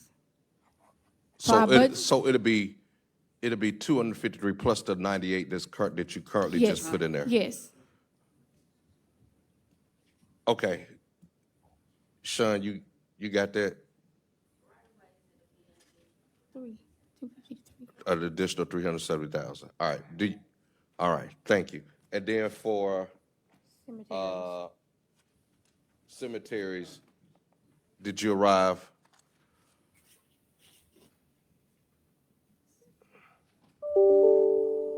Another 275. 250, 275 for that, because we have 75,000 budgeted. Okay. Go ahead, Madam President. So before we go much more down this road, I just want to say that I'm a little confused. Yes, ma'am. Because what we're in essence doing is creating a hybrid. Yes, ma'am. And in my mind, what we were talking about was either or. So completely getting rid of the division and doing everything contractual. Well, I mean, we'd still have to have someone here making sure the contract crews were doing what they were supposed to be doing. But like Yes, ma'am. other cities that I'm aware of, if they do contract work, they contract with companies and they take care of all of it. Now, that may be cost prohibitive. So let me clarify, the contractor will be handling all of it. The internal staff will not be doing any right-of-way cutting or you have to think about what our right-of-way cuts. Right-of-way not only cuts the city's 286 miles of right-of-way, they also maintain all of the city lots, all of the property lot in Jackson, All right? the lights? Lots. Lots, oh. So currently, the city owns over 700 lots in the city of Jackson. We have to cut that. That is not a part of your right-of-way contract. You understand what I'm saying? That's completely separate. So currently, you have those 5 individuals that are trying to maintain those right-of-ways and maintain all of these city properties. Well, so can we get rid of some of these lots? That's the internal no, seriously, that's the internal conversation that I've had with planning, and they are working to develop a program to help us offload some of these properties. That's great. But the city does own over 700 properties, lots, just vacant lots that are overgrown within these communities. I don't know if anybody from planning is there. Is this that surplus list that we got sent to us about A a lot month of or these two ago? properties are on that surplus property list. So, Mr. Banks, I want to just wrap back around this. So this is explaining to me why we can't get everything done. Yes, ma'am. Because we are also having to maintain 700 lots in communities Yes, in ma'am. our city Yes, ma'am. with the small crew we've got and the limp-along equipment we've got. Yes, ma'am. So when your constituents are calling you about that overgrown property next door to their house, we cut that. That's our responsibility as well. So you also interface with code enforcement. Yes, ma'am. All right. This has been woefully underfunded. Yes, ma'am. Very much so. But, so this is kind of a weird place for y'all, though, because, I mean, help me understand this. I mean, weren't you partly funded by the enterprise fund, or? No? I am the enterprise fund. Solid waste You are is the- enterprise fund. Yeah, yeah. We're so- talking about right-of-ways and cemeteries. So are you also being impacted by the fact that we're not getting all of this sanitation funds from, On the solid waste side, on yes, the, ma'am. on the solid waste? This is really a big old conundrum. Mr. Banks, I don't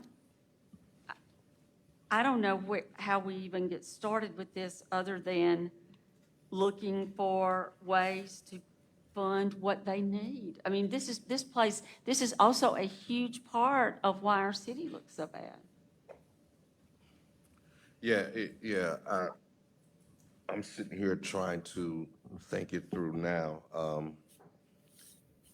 I mean, funding it, the contractual service would be a good idea, but it still seems like there's gonna be this big gap. Where do you think the gap lies? What gap are you seeing?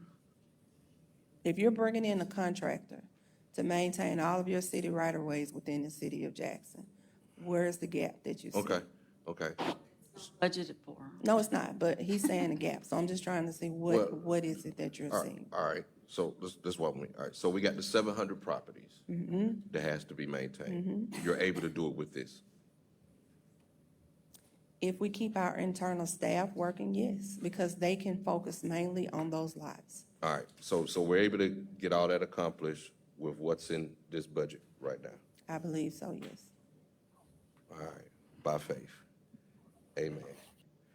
All right, so then if we were to fund this additional, I wrote it down, 370,000 for right-of-ways, For contract, yes. for contract work.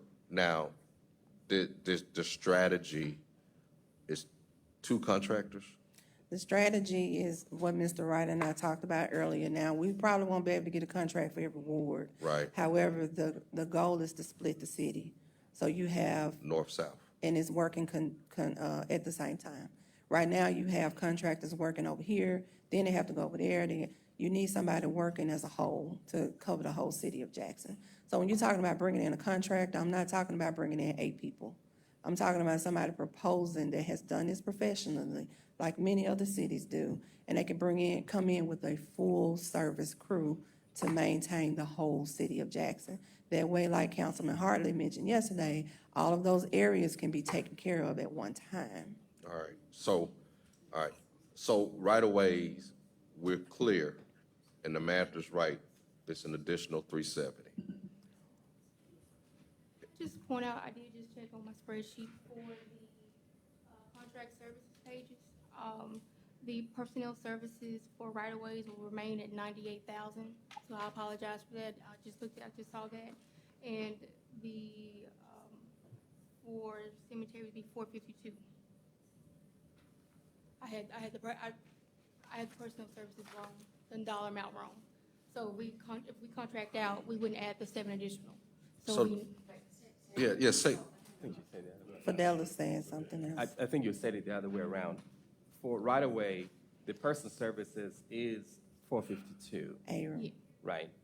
Yes, I think you said it the Yes, other way I said around. it backwards. Yeah. Cemeteries would be 98 for contract services.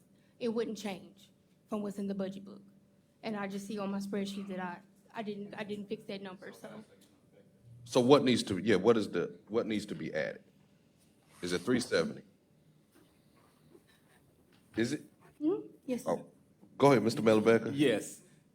So, and I know where the confusion is, right? Initially, I believe there was a thought that they would explore a proposal of outsourcing, which would essentially eliminate the division. But this is augmentation, right? Yeah. So this is not, right, eliminating the division. It's augmenting. So the current staff will continue to take care of those properties.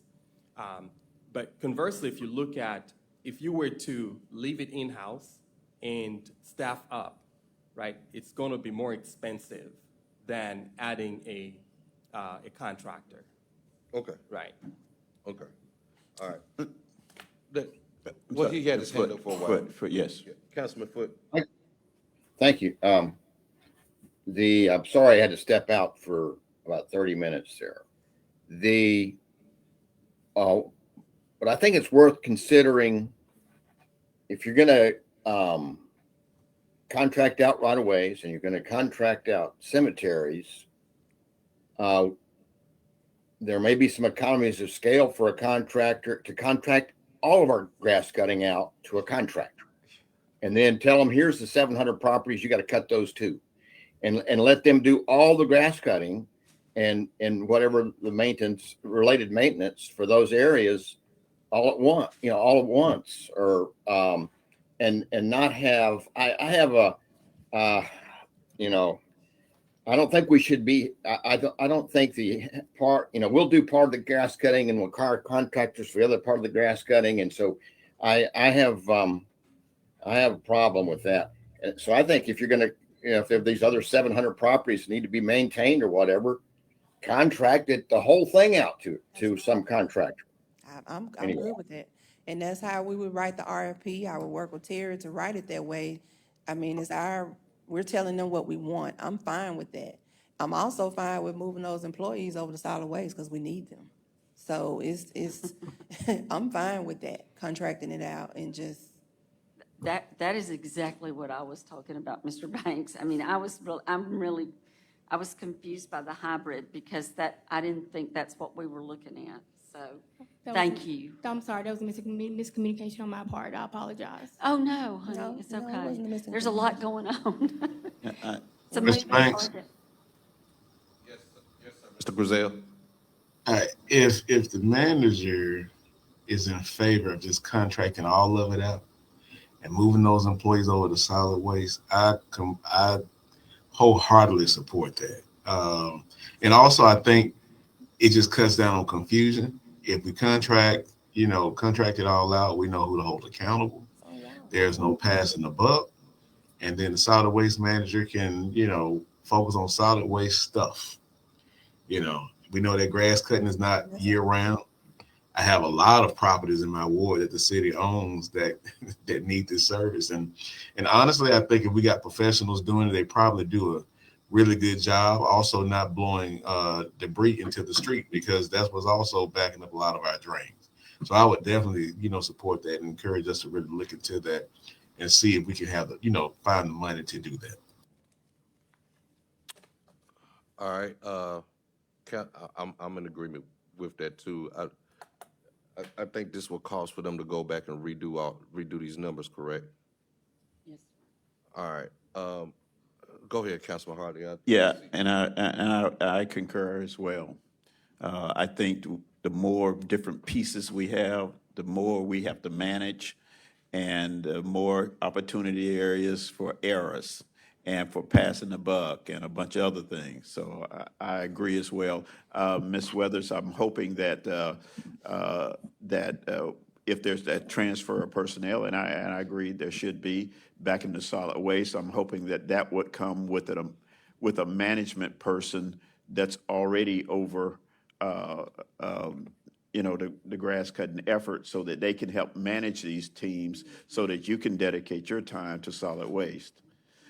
So if there's a manager, superintendent, or whoever's control, maybe they can help manage the contract instead of you having to divert your attention. The other issue I have, and perhaps Mr. Mellenbecker can help with this, is we need to sell those properties. We need to figure out some kind of way to split that number in half. Cheap, whatever. But we need to get it into responsible parties that can maintain them. If it's a neighbor next door or whoever it could be, we need to make sure that we get out of the business of continuously having to cut grass on property that's not being used. So I would encourage you to look into that, sale. But again, that other comment to Ms. Weathers, you already got your hands full with a lot of solid waste issues. I would encourage you, if we transfer those personnel over, to keep one of them there just for management, to help you manage those contracts, their schedules, their direction, working out any problems. Thank you.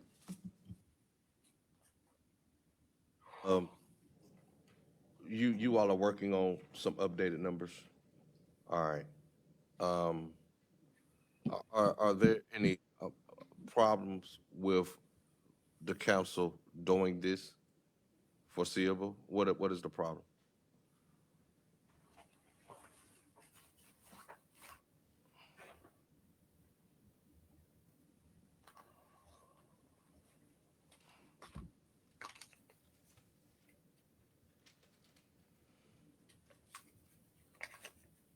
I was asking if there was any problems with the councils doing this, and then Ms. Timms shook her head yes, and I asked what are the problems, so I'm waiting on. Sharon Timms, we're going to have to look at all this because she didn't have the vacancies to move those people into that are already budgeted.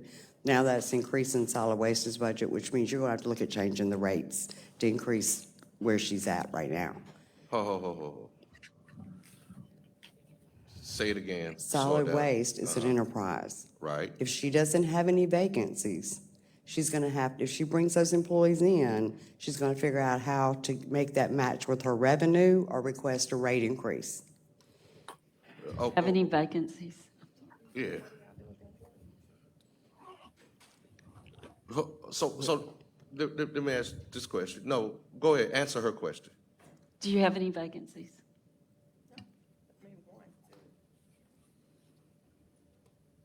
What happened to him?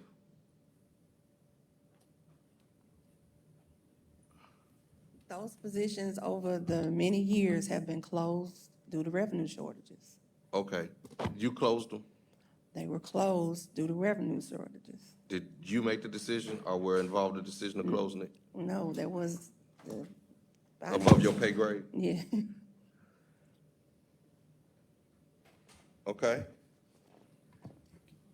I'm Yeah, listening. So just a thought, I know, and there would be a concern, right, if you eliminate a division and if there are no vacancies. I think we can look, right, Parks and Recreation, for instance, has vacancies. Public Works. Public Works, right. Different so- places. I'm not Yeah. saying that we will get rid of them. Right. But I'm saying we cannot, right now, we're having big issues with her not meeting the needs that she has just to operate. All right, let me ask it this way then, so we won't have no question. Can we make this work? Yes or no? Yes, so. Okay. So,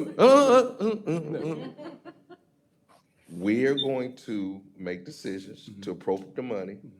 I want to hear all that other stuff. No, I have a Can we make it work? my statement is, in fact, the reason I reached out, I was trying to find out timeframe, right? How long would it take to get a proposal? Because we have to budget for it, right? Right. So I was trying to understand, how quickly could we get a rough estimate? So, because if we outsource, right, we just need to budget for right away, professional services, right? This is how much is budgeted for. And so anyway, that's one thing that she'll be seeking. All right, Yeah. let's get, because solid waste has a whole lot of other issues that are bigger than just that little discussion about that part. Right. We don't even know if we're gonna get the checks, right? So, right now, we're on right-of-ways and cemeteries. And so for right-of-ways, we are sure that the amount we need to put in there is how much? I will need to redo those numbers if you're gonna contract the full amount out. So let me redo those numbers and consult with Keisha, and then I can get those to you today. Let me ask you this. If we're contracting the whole thing out, the total use of what's budgeted for right-of-ways right now is what?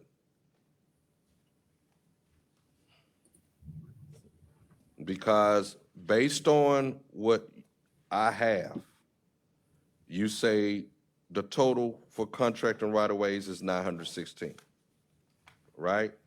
And then you say the totals for it to be in-house is $1,075,054.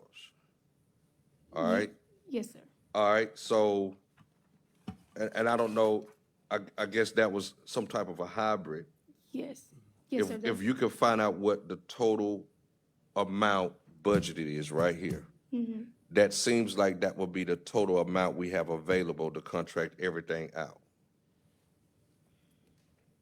And if we need to add anything to it, we need to know how much.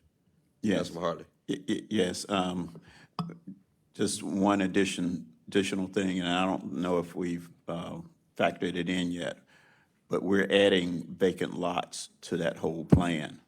So are you going to go back and pull the numbers for personnel, costs, expensive equipment, and everything that we use for maintaining, so we'll know just what kind of numbers we're looking at to add that piece in as well? Yes, sir. Okay, thank you. All right.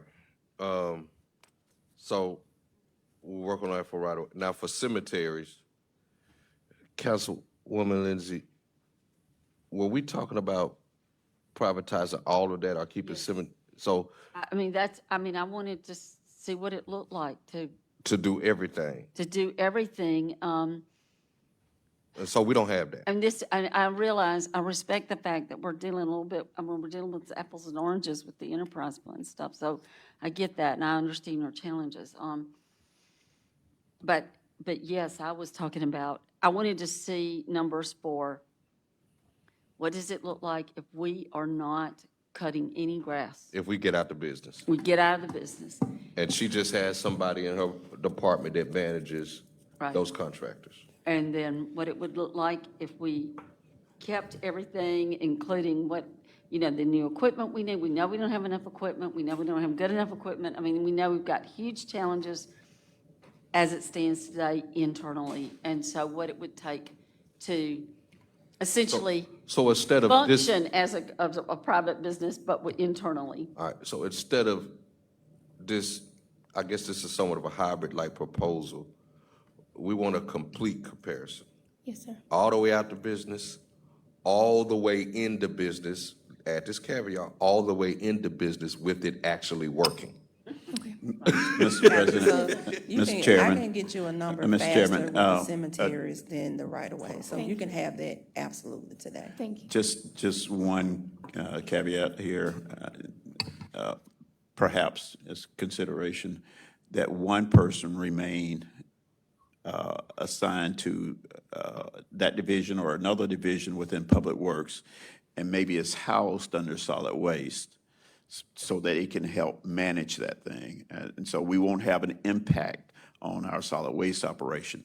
So again, if we move one of those positions to another part of Public Works and call them scheduler or coordinator or something, they can be housed within solid waste and they can help manage that. We need, and I think we talked about that when Sharon was the project manager. We've already talked about that. Oh, okay. Got it covered. Thank you. Good. All right, so Good. we'll wait till, we'll hear back from you all soon. How soon can y'all have that? I'm going to work with Keisha. Friday. Give us till Friday. Next Friday? Yes. Okay. All right, that's that. As far as Public Works is concerned. The vehicle, Wait, Look like wait, she had- not as far as Public Works, but as far as, Oh, thank you. this part. I was finna go to the vehicle, heavy equipment purchases. Can we go over that part?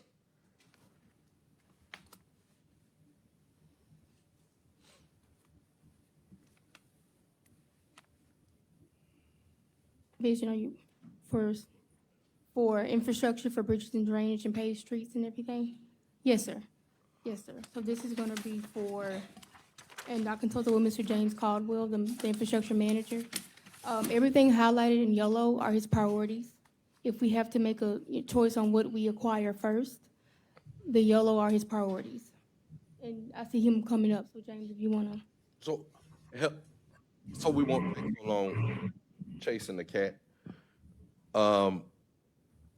Help us understand by making sure we understand what's already budgeted.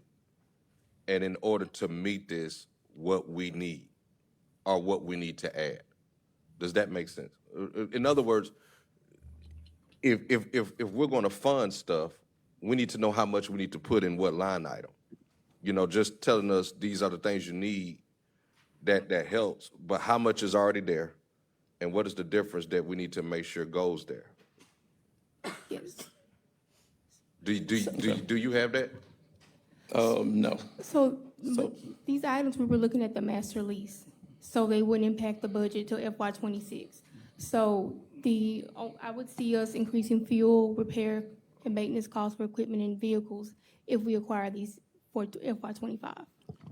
All right, and part of this was what was in your salary, huh? Your 2.6 million? In your line item? All right, this is broken down out of that, correct? Yes, sir. All right. All right, so this is already budgeted? Yeah. They're already accounted for the repair and maintenance, the increasing cost for repair and maintenance for fuel and for oil and things like that. Yes, sir. Okay, so you're just showing us the breakdown. Yes, sir. It was a quest to see. Why are you talking about priority?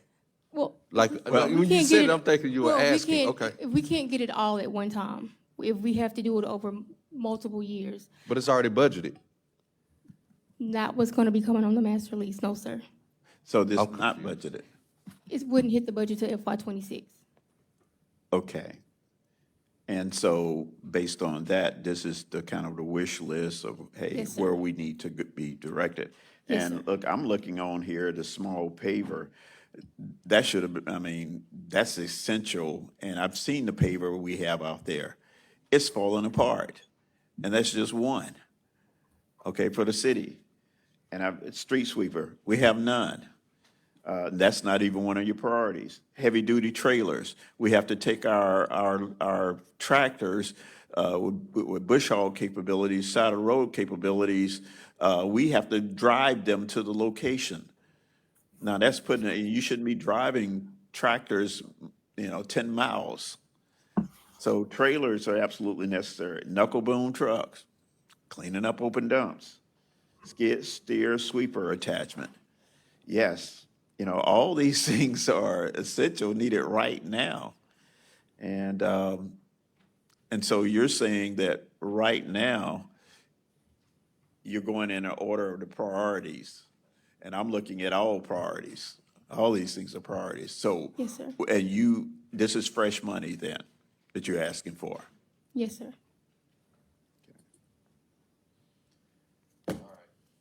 So this is all new money, Yes, sir, for FY '26, yes. 26. 26, this would be on the master lease. Hold on. We talking about, Now, right now, we're not asking for any money. I've already budgeted for the repair and maintenance for the vehicles and the equipment already. I've already increased it to cover what we would acquire in '25. Does that make sense? I'm not. Okay, let me try it again. So in the budget, what's going to impact the FY '25 budget will be the fuel, would be the repair and maintenance of the new equipment, the So- new vehicles. So none of this is on the budget for 2025? Five, no, sir. We don't make None of this is payments. on, although we no, need it. listen, if the department has a plan to do this for 26, I assume that will be an order or something that will come for 26, because we cannot decide the fiscal year 26 budget right now. We are in the 24-25 fiscal budget. What we're talking about is the things that you are trying to achieve in this year that's going to have to come from this budget. What is the ask or the need? So are there going to, these orders are, you're going to commit them. I understand that payment might not be for whatever, but in your proposed budget. Thank you. Sharon Timms, what they're asking you is to allow them to put this on the master lease so that we can get the loan for 2025, so they can purchase this year. How are they asking us that, Ms. Tim? No, come on. This is a request, okay? And that's what she's asking. and a saying request that for a they're master asking- lease. Is asking this to go on the master lease, and these are the priorities they're saying that they need to function in 2025. So that should be so that's not in here, right? No, it's not in the How budget. would it go in here? It will go in under loan proceeds, and then we will put the expense into their budget. So can we put that in here if there hadn't been an order for that yet? If you don't approve this, we won't put it in here.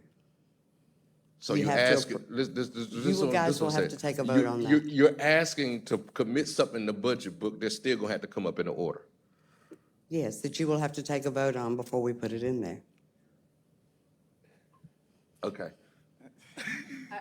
Well, I think what they're saying, I think what I'm hearing is, although my little head's just swimming, but Everything that we anyway. change in the budget now But- requires but I y'all to think- vote I on it. think what they're saying is that they need to know that we're committed to, they want to make sure the money's there before they bring us the order, I think is what they're Okay. Yeah, I don't see where we have any option. These things are essential. So are we committed to cleaning up our sides of our streets and doing this work? Absolutely. I think the intention of this council has always been, that's where we're headed. So we just need to know the mechanism how. And we would like to know, what is our time frame? How soon can you make this happen? Because I got a number of years in public works, but I'm looking down here and then I see what's happening out on the streets. And I'm seeing that these things were essential last year. So what we need to know is, how do we move this thing forward? That's it. You got it.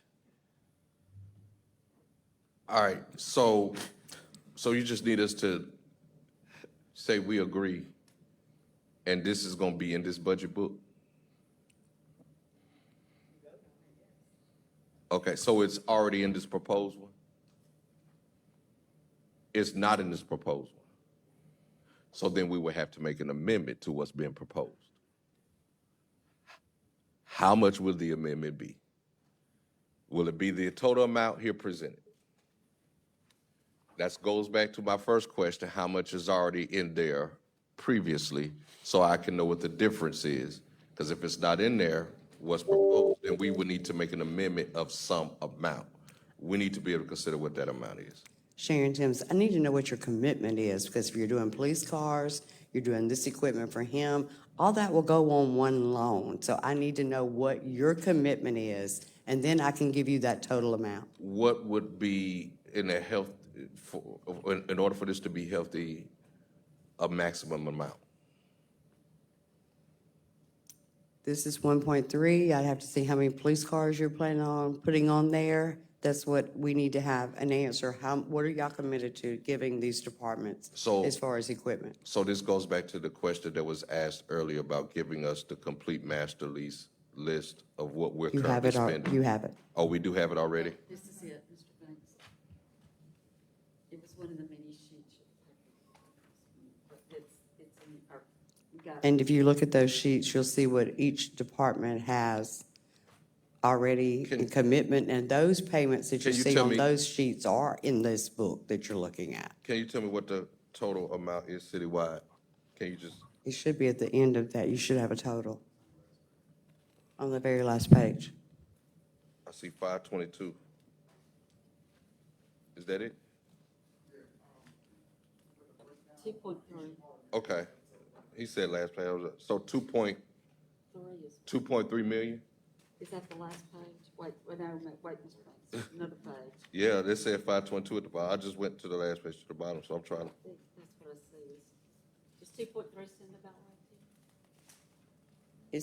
It's totaled by each department, I think. Oh, by each department. Oh, I thought you said there was a total. What would be, I'm not it's, sure. We do have a total, but I'm not sure that we gave it to you. that's what we need. I don't want to decide on, and say, we want to do this 1.3, and then it takes away from the police to do anything, or it takes away from Parks and Rec to do anything. If we're going to look at it, and I know you have about department, then holistically on this master lease, if it's one line or two, I don't know, but holistically, how much are we spending on our master lease? If it's 5 million, then we can see how it breaks down, and we can say, okay, blah, blah, blah, blah, blah. Right, because what you'll see if you vote on this is whatever the number we come up with will be in Fund 1 as a 5821, which is a loan proceed number, and then each department will get the breakout of what's going to them in their budget lines, in their expense lines. But the revenue would be captured in 5821 in Fund 1, where we make the loan. And then each one of them we would do an amortization schedule so they would know each year how much their part would cost them. You see what I'm asking for?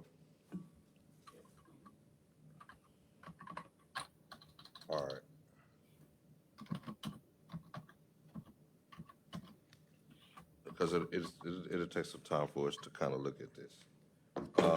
And that's why I said we look at what they have rolling off in '24. That way we know about what kind of impact it would have in '26.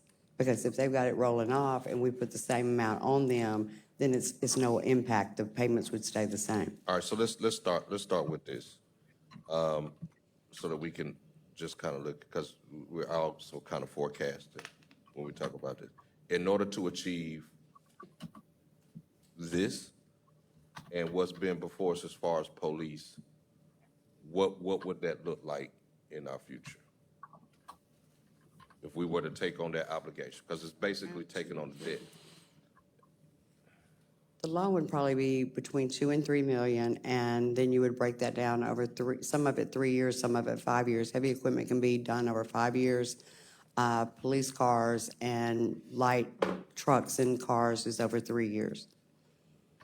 And that's why you have things rolling off, because they're set like that. How much are we paying on our master lease now? Without adding it up, it's all in each person's department, so I would have to look at the sheets I just gave you and just add those up. You're talking about per year, right? Yes. It won't take long. I mean, I've got it, it's on Excel, so we can add it real quick. All right, Councilwoman Lindsay. Mr. Banks, it seems to me that we need to figure out exactly, I mean, we need, okay, period, okay, I saw it, I've got it, thank you. But I don't want us to forget, I don't see anything in here that we got today regarding stormwater and the Zurich And that's funds. way around the city. But I want to just say to Mr. Caldwell, thank you so much for all you're doing. You've been amazing. And so we're so glad you came back to Jackson. But I think we're committed, Mr. Banks, to trying to find a way to give him the equipment that he needs to do his job every day that we so desperately need. I do want to just pause for a minute, Mr. Banks, and just say that I think there has been an extraordinary amount of confusion regarding the Public Works budget this year. We're still scratching our heads on some things, and I only can say that I feel that that's largely because we don't have a director of the department. And I want to thank you, Ms. Benita, for all the work you've been doing, and I appreciate you. But we really need some sort of cohesive plan for the Public Works budget. And I mean, and that includes every crisis they are dealing with, so that we make sure that we are fully funding everything this department needs. Yes, Mr. Cardwell. Okay, a couple questions and maybe a little detail. First of all, the personnel that you need to operate this additional equipment and stuff, it's already here, right? Yes, sir. I put a line item in there for 6 additional employees. They'll be distributed out through paved streets and the traffic section. Okay, excellent. Just wanted to cover that basis. Other thing, that you had a skid steer attachment there. Which type of attachment are we talking about? That attachment is gonna be for a broom sweeper. So we already have like a small miller machine. So we're doing little projects. Okay. We'll be able to pick up the debris And with it. that's where my point was going here. You have $230,000 on for a street sweeper, with $230,000. And just my experience, you can get about 4 tractors with front-end attachment, sweeping attachments. Well, that's 2 different times. The one that you're looking at, that's for the roadside, the commercial grade street sweeper. It's gonna be able to go down through all the neighborhoods, pick up and collect. The other one I was talking about, the attachments for a skid steer. But what I'm saying is, and you may have just answered it, you're gonna have something for $230,000 that could pick up and so forth. Yes. Okay, and, once it pick up that debris, then we have vehicles to haul it away? It's actually gonna be self-contained. It I picks know, everything up. but it has to be emptied Right. someplace. Yes. And so do we have vehicles that it's gonna accompany? We taking it back to, and dump it back at the facility in the dumpsters. So we're gonna have to And then travel take back to them the off. facility. Right. So, so for 230,000. Okay, my idea was just, and let me ask you this, do we need additional tractors? Tractors, as far as, no. No, we're good on tractors. Yes, sir. I don't actually have any tractors under me. Okay, Yes, sir. okay. And the reason I ask is now tractors is what can pull the bush hogs to clean the sides of the road. Yeah. It can do a lot of other things. Okay. So I don't we're- have bush hogs. Okay, so is that in some other department? Are we good there, or have someone thought about that, or where is that at? So I think the bush hogs were. Oh, yeah, okay, It's on okay, contracts. Right. okay, all right. But it, and the reason I say a tractor is because you can put additional attachments on. So matter of fact, you can buy a tractor for $40,000, buy a $10,000 street sweeper and put it on the front of that tractor. Okay. And that could just at least broom it off, broom off the roads. But you're talking about paying $230,000 for a single unit that can pick it all up, and then you dump it some other place. Right, but it's actually a truck, so you can drive it across the city. It's made for that. Okay, okay, excellent. That's, and as long as you have a good plan for the use of it, I think that'd be a very good idea. Okay, good, thank you. All right, so just go back to so we can see what we're looking at when it comes to this lease and everything, now that I have the understanding, and thank you, Sharon. When we're looking at these leases, total administration, that is considered who?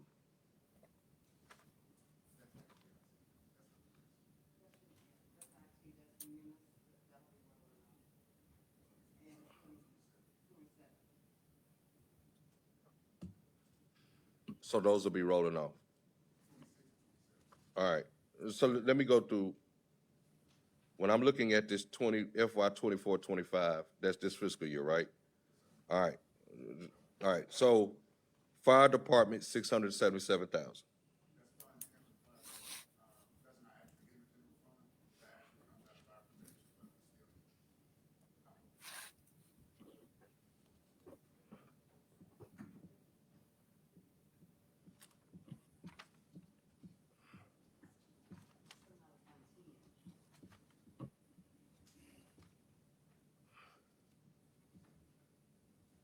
If you look on the very first page, it says fire, and you look under the account number, that's being paid for out of Fund 10. So that's not actually hitting the general fund. That's just giving you a total of what we have in leases all year. Of what we have in leases, You have to look at the page under, like Fund 1 says 4120. That is for 2 trucks, so whether it's been paid off. So that's why we have to keep up with this over the thing. You got a police department, they have 128,000 that'll pay off this year, and it's under Fund 1, so that does affect Fund 1. All right. Where's this, are any of our leases spoken for in this budget book? They're all, the ones that are on here in the budget book. So they're on here just like this? If you look under the account number that you see here, you'll see it. Okay. And so there would need to be, I see total police department, there's nothing there, right? Not for next year, no. Not for next year. And For so, 2025, you won't have a budget out there because they haven't purchased anything under a master lease. right, but I'm saying, but if, I'm talking about this year, if we want to do that, then that would change this. It will Not to change. 26. Not to 26. We have no, the year in which we do the master lease, we have no payments because we're purchasing that year. So we don't make the final loan until September because we have to give them the titles. So at that time, we get approved for that amount, but we don't actually close it out to September. And then we start making payments the following year. Okay, so in essence, any decision that we make concerning this, we will be obligating the future of the city. In 26, right. That's when you would start making the payments on any of this, these cars and equipment. Just like a loan, I mean, I get it. I just I thought, mean, that's a question, and that's just like something. I just thought that there was some type of requirement that in order to obligate, well, it's a master lease plan. But if this was an actual loan, then you would need a unanimous vote of the council to obligate future debt. Okay, but this is a master lease, it's ongoing. All right, so I guess I'm just trying to get historically, so basically things have been added to. So we will be asked to give police department, whatever that is, or just basically give you a signal that we would do that, and there's no amount or anything we're considering? And I would bring it back to you and let you know what that was what it would be. Okay, I mean, colleagues. I wouldn't ask you to do that without telling you what it is obligating. Okay. Madam Mr. President. Banks, do you think we should just have a meeting specifically for this? Or do you feel like you've got a handle on it? This lease, It's impossible to say, I mean, because we you still. know, I yeah. see the requests that need to be done. And my concern, and I guess I'm getting confused because as we look at, as far as these master leases, I'm more so trying to also look at what needs to be done in the now. And I know we asked a question about the master leases so that we can understand and see the breakdown, because it was talked about the police department being able to handle that. But if the police department and the administration can make those decisions to take care of those budget requests without us having to make a decision, then do what you do. But as far as what we need to approve and vote for this is what we more so need. And so, you know, if you're telling me that based on Chief Wade's request about the 750, we can X that, you know what I'm saying? And based on the request or whatever, I mean, because like if we're getting out of the business of contracting if we're getting out of the business of cutting grass, then we don't need to lease Western Conway. So that comes down and it can go somewhere else. That's why I said I would need a number of what are we committing to? And it's not going to be an impact on the 25 budget, but I would always want you to know what we decide and what we put on there, because it will impact the 26. So I want you to know that we will be impacting the 26. A lot of times, and the only thing that's left in the general fund to pay off on a master lease is the energy efficiency grants that we've gone into, and that's it. So that if you look at this, is what I'm telling you, you can see how long it's been since we bought them any equipment. You know, because just having to pay for it all up front, you can't. Right. That would be such a huge impact to their budgets. So when you're saying that the police department needs $750,000 worth of cars, we either got to put $750,000 in there, or we can look at the master lease where we can spread that out over 3 years. And then that's how they work for so many years, is that one would roll off every year, and it never impacted their budget. But by not getting, that's what he's talking about, he hasn't caught up since we did that in COVID, where they couldn't get cars. They couldn't, you know, they just weren't available for us. And not being able to purchase them is now, he's not caught up, and that's why he's in such a place. And that's what we had always tried to do with the master lease, is having one roll off and put another one on, so it's never stayed as an impact to the budget. So in 2020 and 2021, your master lease was around 4 million total. 21, 22, 3 million, and then it dropped down to like 2.1. If we're going to do this, we're talking about a master lease program of around 3 million. Is that what I'm hearing? Okay. All right. Because that 750 would be broke down over 3 years. Okay. All right. Colleagues, you got that? If they would accomplish maybe a master lease of about 3 million, which would be up about 900,000 from what it is currently. All right. So currently budgeted, you got 2.1 million in your master lease program. Okay. All right. Thank you. That's what I was asking for. All right. It helps. Thank you. All right. Mr. Chair, can I ask a question? Yes. This goes back to, I'm sorry, this goes back to when Mr. Caldwell was up there and we are talking about the Public Works budget. And Ms. Lindsay had mentioned the fact that it was just an unusual year, which I agree with. And what I'd like to know is because of the, we don't have a director, we don't have a lot of engineers that we've had in the past. I'd like to know where we stand on the budget, the payroll side of the Public Works budget for fiscal year 24 so far versus what was budgeted for the whole year through September 30. And then I'd also be interested in what, I don't have my book with me, what is budgeted for the Public Works Department for fiscal year 2025, which is the budget we're in the process of trying to finalize. Can somebody give me that information? Yes, sir, we can get that to you. We'll get that to you today. Or you don't have it available right now on, I'm just curious, we don't have the number on how much we've spent of the budget year to date for this fiscal year 24 on Public Works for payroll? Let me ask this question, Benita. Have you seen been able to compare, or look at the new printout of this book? You have seen it? Yes, sir. Okay. All right. I think Sharon's about to. Okay. Mr. Hood, I can get you that number. In the book, it would be hard for her to look up and see because it's personal services, it's by division and not by just category, and it's by department. So I can give you the breakdown on what has been spent for their personal services and what has not been and what's been budgeted. Okay. So personal service, is that the same as salary?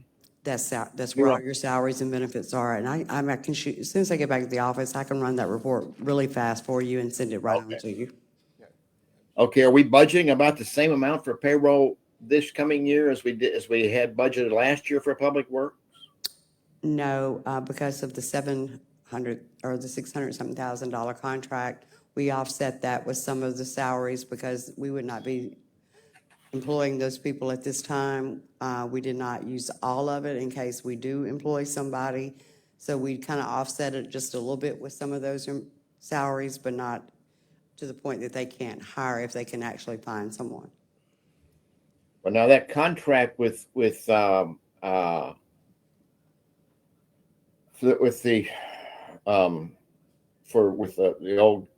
gentleman from Wagner Engineering or from Mississippi Engineering, when does that end? When does that program manager? It's a not to exceed contract, so we can end it at any point. We just can't exceed that amount, I believe. I think it was for 1 year though.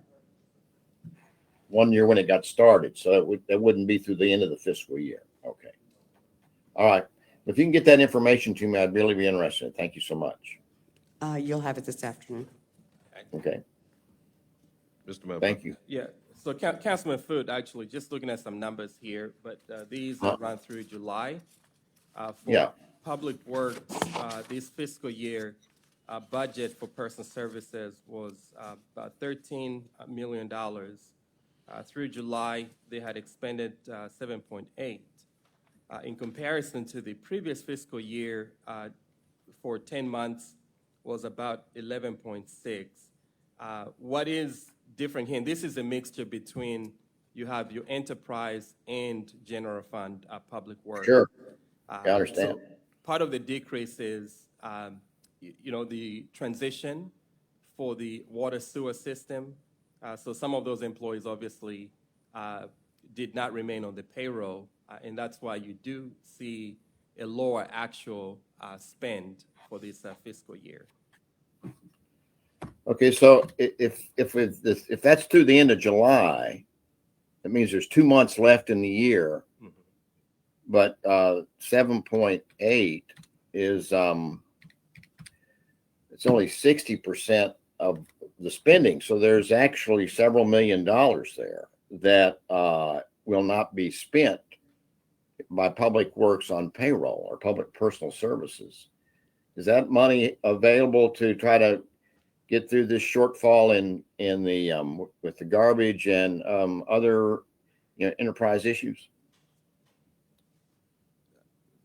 So I don't know that it would be sufficient. I think if we annualize, there might be a little north of $10 million, and primarily because of some of the changes that went into effect July 1. So these are last few months in the fiscal year might carry a higher average.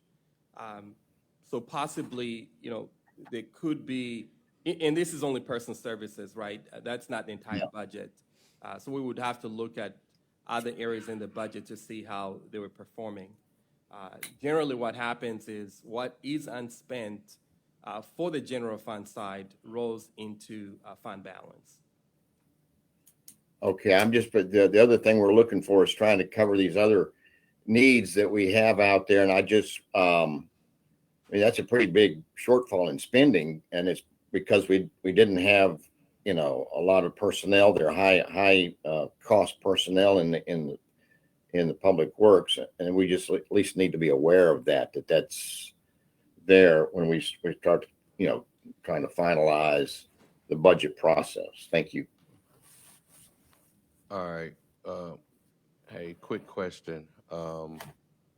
Finance. The Grand Gulf amount that's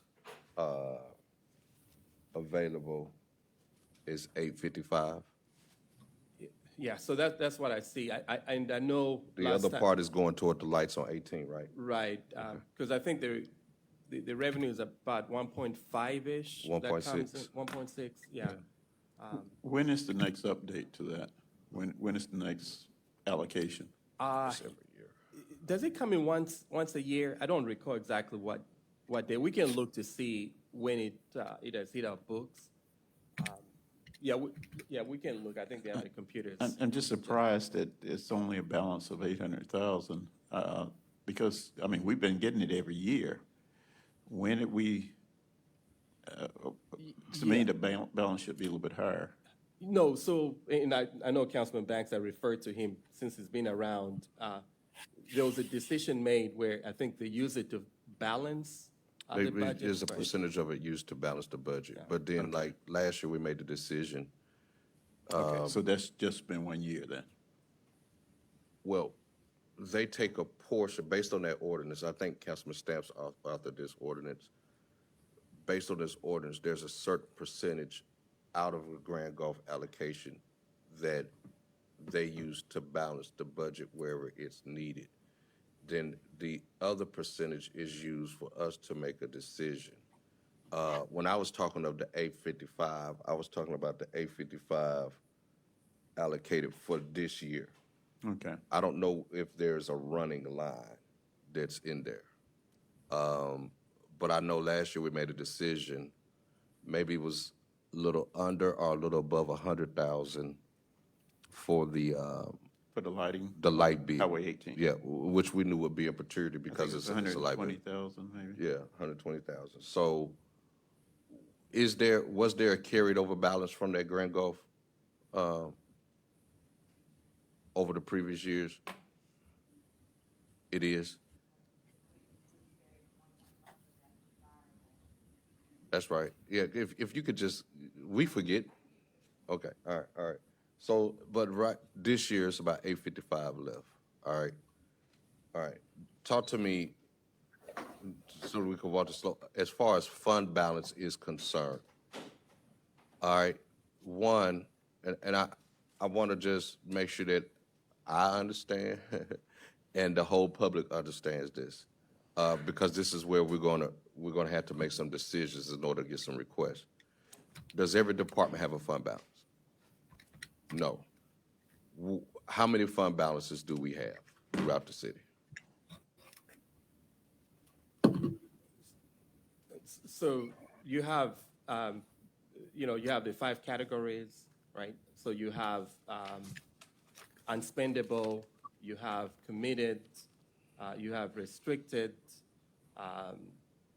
you have unassigned. So you work with unassigned for the most part, right? Where the 7.5 comes into play. What you mean you work with unassigned? We work with everything. No. In terms of what's available, unassigned, right, is not committed. It's not restricted, right? Yeah.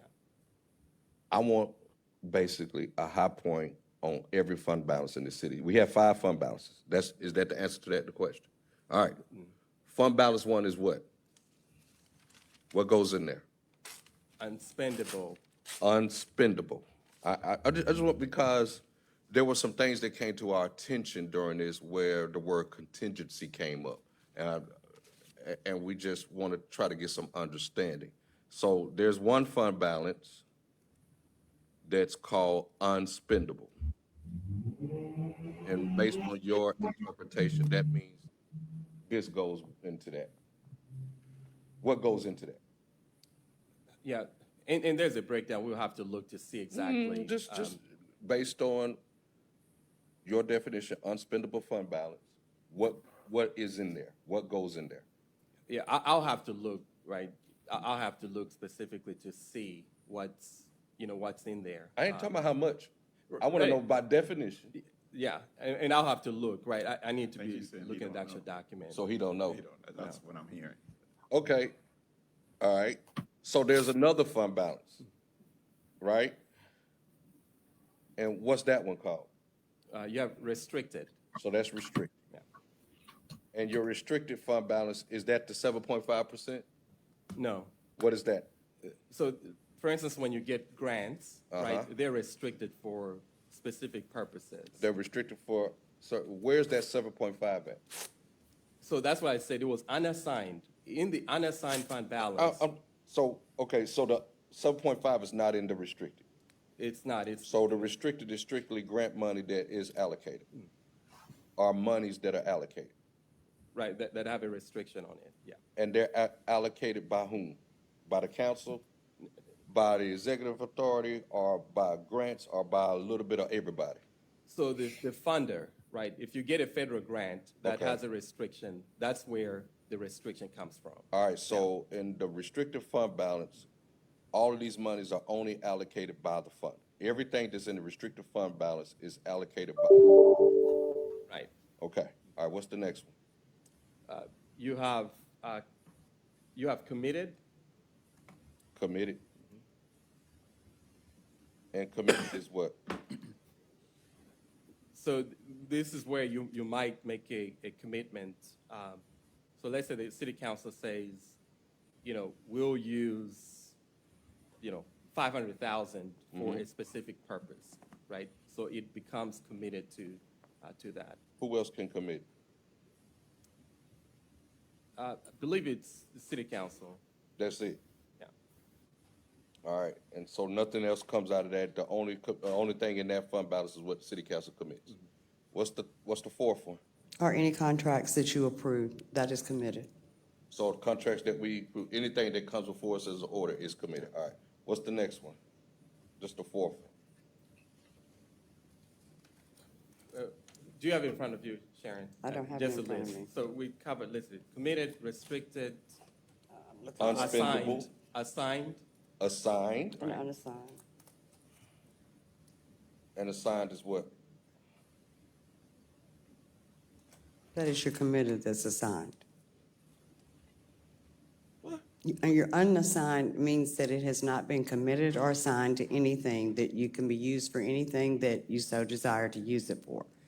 If it's been committed, or you can use the word committed or assigned, assigned means it's been obligated by a contract or some form is that there a the difference council has between- done. Is there a difference between the assigned fund balance and the committed fund balance? Not really. There's no There should difference. be. So is there 4 or 5? No, he was saying there's 5 different categories that we budget under, not that you have So fund is balances there, under. in this budget book, is there one fund balance line or several fund balance lines? In that budget book, your fund balance, it's not in here. Your fund balances are in like your other accounts, which is like, this starts out as your revenue. That's, your fund balances are not in this budget book. They're under 3550. Now, we are probably going to have to change that this year because of the auditor wanting that change. Your fund balance is not in the budget that we consider. No. So it's under 355. So when do we ever know what's in there? I mean, you can look at Fund 1, 350, you look at whatever fund you want to and look at, that's what I'm telling you. What you see in the budget book is 5899, okay? That's an applied fund balance. You have to have a fund balance to apply one. So you have to know that there's cash in that account and that you have that fund balance. Then you can apply a 5899, which is what you will see in the budget book, which is applied fund balance. Okay. All right, so you have unspendable restricted committee assigned and unassigned. And your 7.5%, how do you count that? You count that in your unassigned? Yes, it is, I subtract it out when I give y'all a fund balance. I mean, I can give you the sheet that shows you exactly how I come to that, but I subtract it out because I feel like it is assigned until you guys lower it. Because Okay. we have the ordinances that says the 7.5, and we have to do that as part of what the adopted budget is. All right, so, for example, the $19.1 million in unassigned, 7.5, so that's 7.5% of the whole city's budget. It's the adopted general fund budget. So Okay, all right, so that leaves about how much left? you would take, it's good, 8 points. I think it's 9 something, it's 9 Almost point. $9 million? It's a little over $9 million. All right, so if we wanted to take I believe it was 3 million from that to deal with, what was that? The 45 properties, Yeah, demolition. the demolition, the commercial demolition, that's a part of that. And I guess we need to see all and know all so that we can make decisions. I was working on that this morning before I had to come over here. I will have that answer probably in no later than, before I leave here today, I can get it to you, I promise. But Now, Sharon, I'm telling you, every year, you know. it's we going to have- be an estimate No, no, because you listen, need to listen understand, just 23 has not been closed out, 24 has not been closed out. I have to account for anything that we approved get in it, but- 23. I get it, but every year we ask for this. And, you know, there's some stuff you should lead with. I mean, even if it's your estimate, we understand where we are with the auditor. But we got to make some decisions. And we can't make a decision, well, I'm not going to make a decision blindly no more. You know, and I'm concerned, you know, we got all these categories of fund balances. I don't like it because it can seem as if it's confusing the person that has to make the decision. But if you want me to make a decision that benefits some of the asks, because even the administration got to ask for 3%, then make it plain and make it clear. Whether you want us to know or not, just make it clear and just say, it's 5 million here, 6 million here, 7 million, just, and I see you anxious, but just make it clear so that we can make some decisions. Yes, but I want to be clear, right? And these are not self-created, right? This all falls under the Governmental Accounting Standards Board that governs the accounting standards. The different fund balances. Right. I So, get it. yeah, I'm just but- asking what's in there. Right, and it's here, right? In fact, the team just brought this, right, so I can look at it, the 5 categories. So again, I just want to be clear, this is not self-made, right? Go ahead. You have 2 books that's been presented to you. The one that got sent to you yesterday, that's going to give you where your fund balances are. Okay, you do get that. You get it from the audit. That is in the ACRA, okay? So, but what you have to understand is how far we are behind. Now, I just got that book because I was rushing to get it to you guys. I have to take that number and I have to start there. And now I've got to try to go and give you a really good number to take out of 23 and 24 to tell you where you're going to land in 25. I mean, I get that, and I understand, and I get it, I understand. But in a fiscal year, when you're bringing an order to us to take money out of a fund balance to fund something, and you still don't know, because we're going to be asked this year to vote on some stuff out of fund balance. So whatever estimate you looking at to put the item before us, give us that same number. That's all we asking for, I can do that. consistently. And one thing I would like to share, right? And at times when this question is asked, the reluctance, right, to actually give precisely the number is driven by a number of factors. So, for instance, what we shared with you is what we had as reasonable numbers, and we stated this could change. What happened, right? For FY22, the unassigned fund balance ended up being $27 million, right? I know you had stated that it should not be much of a change. What changed was the categorization. So something that was counted by us as restricted, right? When the auditor looked at it, he said, no, this is actually unrestricted. Therefore, it fell about $10 million that went into the unassigned fund balance. And so that's why we say, these numbers could change, and we're not comfortable until, right, we have some finalized numbers. Mr. Becker, I hear you, but that's why, Madam President, and myself and others have been saying for the past 5 years, hiring an accountant so that we can know more. I mean, because look at the amount of decisions we could have made that the people in this city wouldn't have to have suffered. But yet, they end up going through stuff because things weren't accounted for. And we have to find a way. We have to find a way. I know that we just now finished start doing 23, but we gotta find a way to be able to make good decisions for the people in this year. I agree. And we are the financial purse holders for this city. We determine all the stuff that needs to be determined. It should never be a case when there's a reluctancy to share information that we need. If you have enough of it to bring it before us in the order, you have enough of it to let us know that this is where it is at that time. So don't give me that, well, we don't know and da-da-da, but then you still bring me an order in the same fiscal year saying, we'll move this. Let's do this fair across the board. Yes, Madam President. Thank you, Mr. Banks, and I do appreciate this, this conversation, but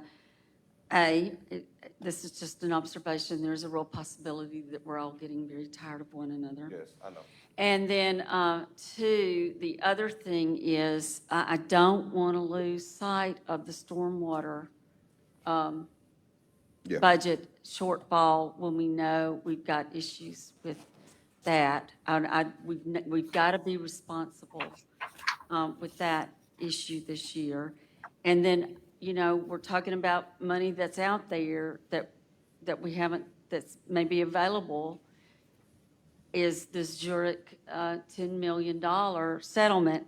And I would love to know what the administration, and I just want to say this, I just want to say that I've missed the mayor being here. I mean, this is his budget or two, and I wish he could be participating in the budget process.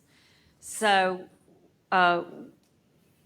before we, get too far afield, we are desperately looking, the point Mr. Banks is making is that we are desperately looking for ways to fund some critical needs in this city. And everywhere we turn around, we are just almost smothered by yet another crisis. And yet we have no idea what kind of resources really might be available to us. I woke up in the middle of the night the other night and thought about the Zurich money, and I told Aaron, where is it? We don't even know. And so I just am saying, help us help you so that we can meet the needs of the people in our city that are so desperate for some help from our city. These are all quality of life issues, and they're very important to the people who live here. And so with that, I just want to say, don't forget about stormwater, because that's a huge issue too. Thank you, Madam President. Listen, the requests that have come before us this year, none of them are out of the way. You and I, Madam President, talked about the youth programming in the mayor's office. We talked about the different things that we want to be able to fund. But when we look at these requests and they're not budgeted, we don't want to traditionally just look and say, oh, well, we got to cut from here to do this. And so we can't make those decisions if we don't get accurate information on what's where so that we can do those things. None of these asks are far-fetched. You know what I'm saying? Like everybody coming here and saying, hey, 18% raise across the board for everybody. That would be nice. But nobody's doing that, right? These are very reasonable and somewhat conservative. But the frustration is, you know, as we deliberate, we need to at least know where we be considering taking this money for to achieve these things. And we still haven't heard from legal yet, right? Because they might have a request. And so we need to be looking at that, because I don't want to be having, you know, people upset with me because I'm, you know, and I said, I'm saying, hey, let's cut this and let's cut pegs so that we can do this.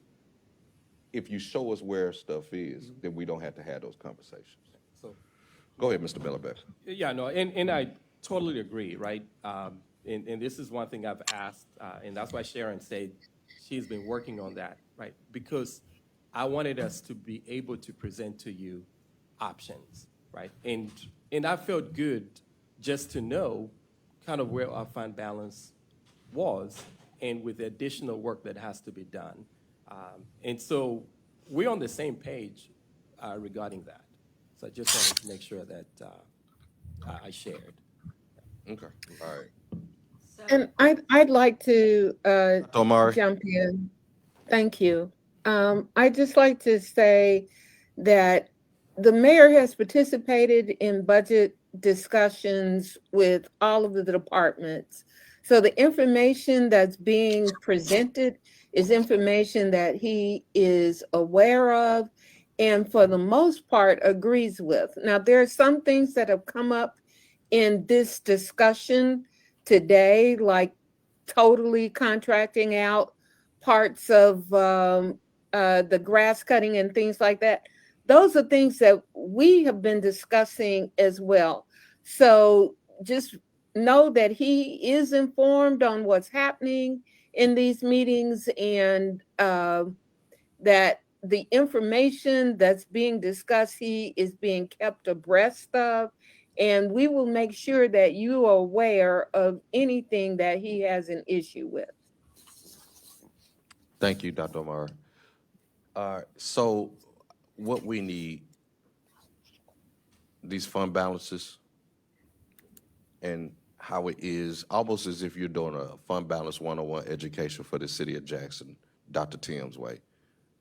Put that in a memo and give it to us, and what those estimates look like and that kind of stuff,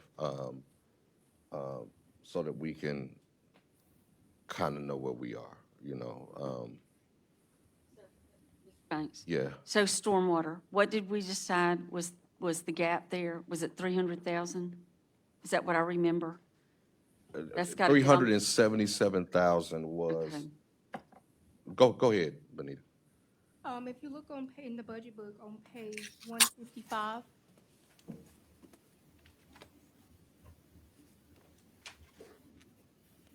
based on the budget presented by Ms. Holmes and what we'd already budgeted, I did try to account for the shortfall for stormwater. Majority of it is in other professional services.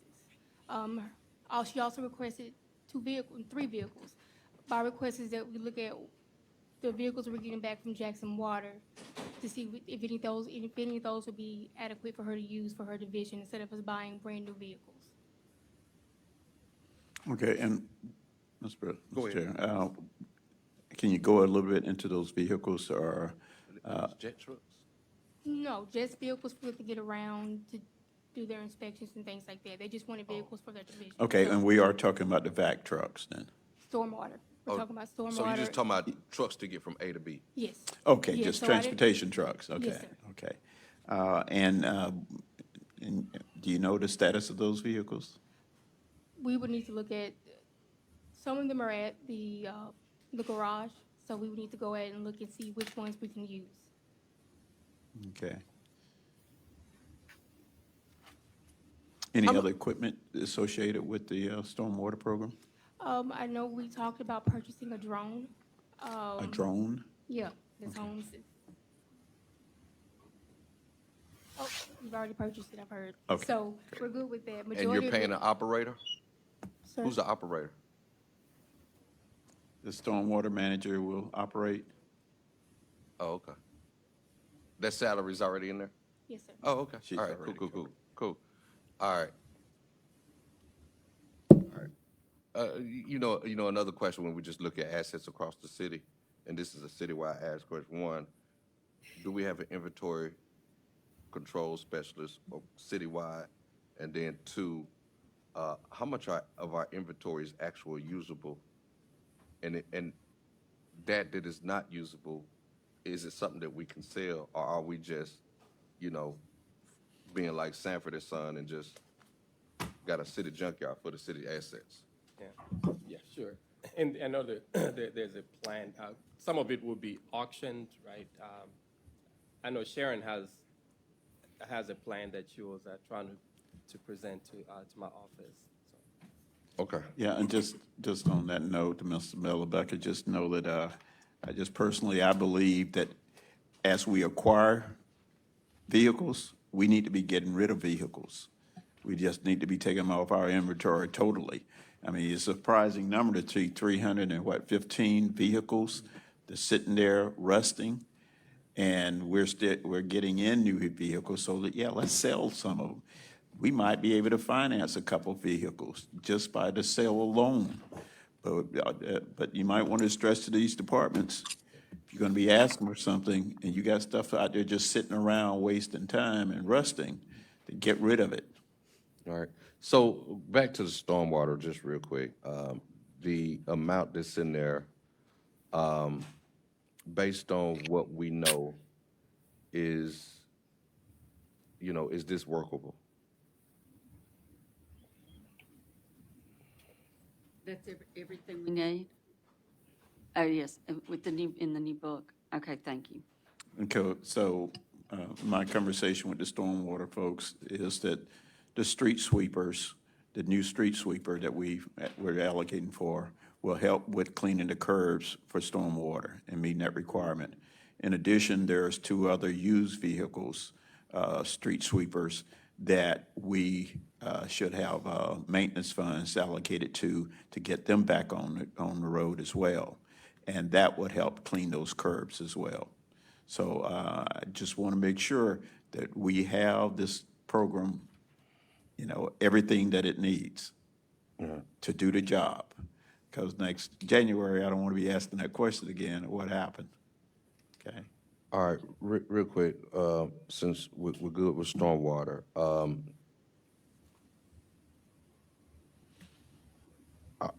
let me ask this question. I know we have a whole lot of other issues with solid waste, but if solid waste was operating with getting its monies in a timely manner in order for them to do all their other programming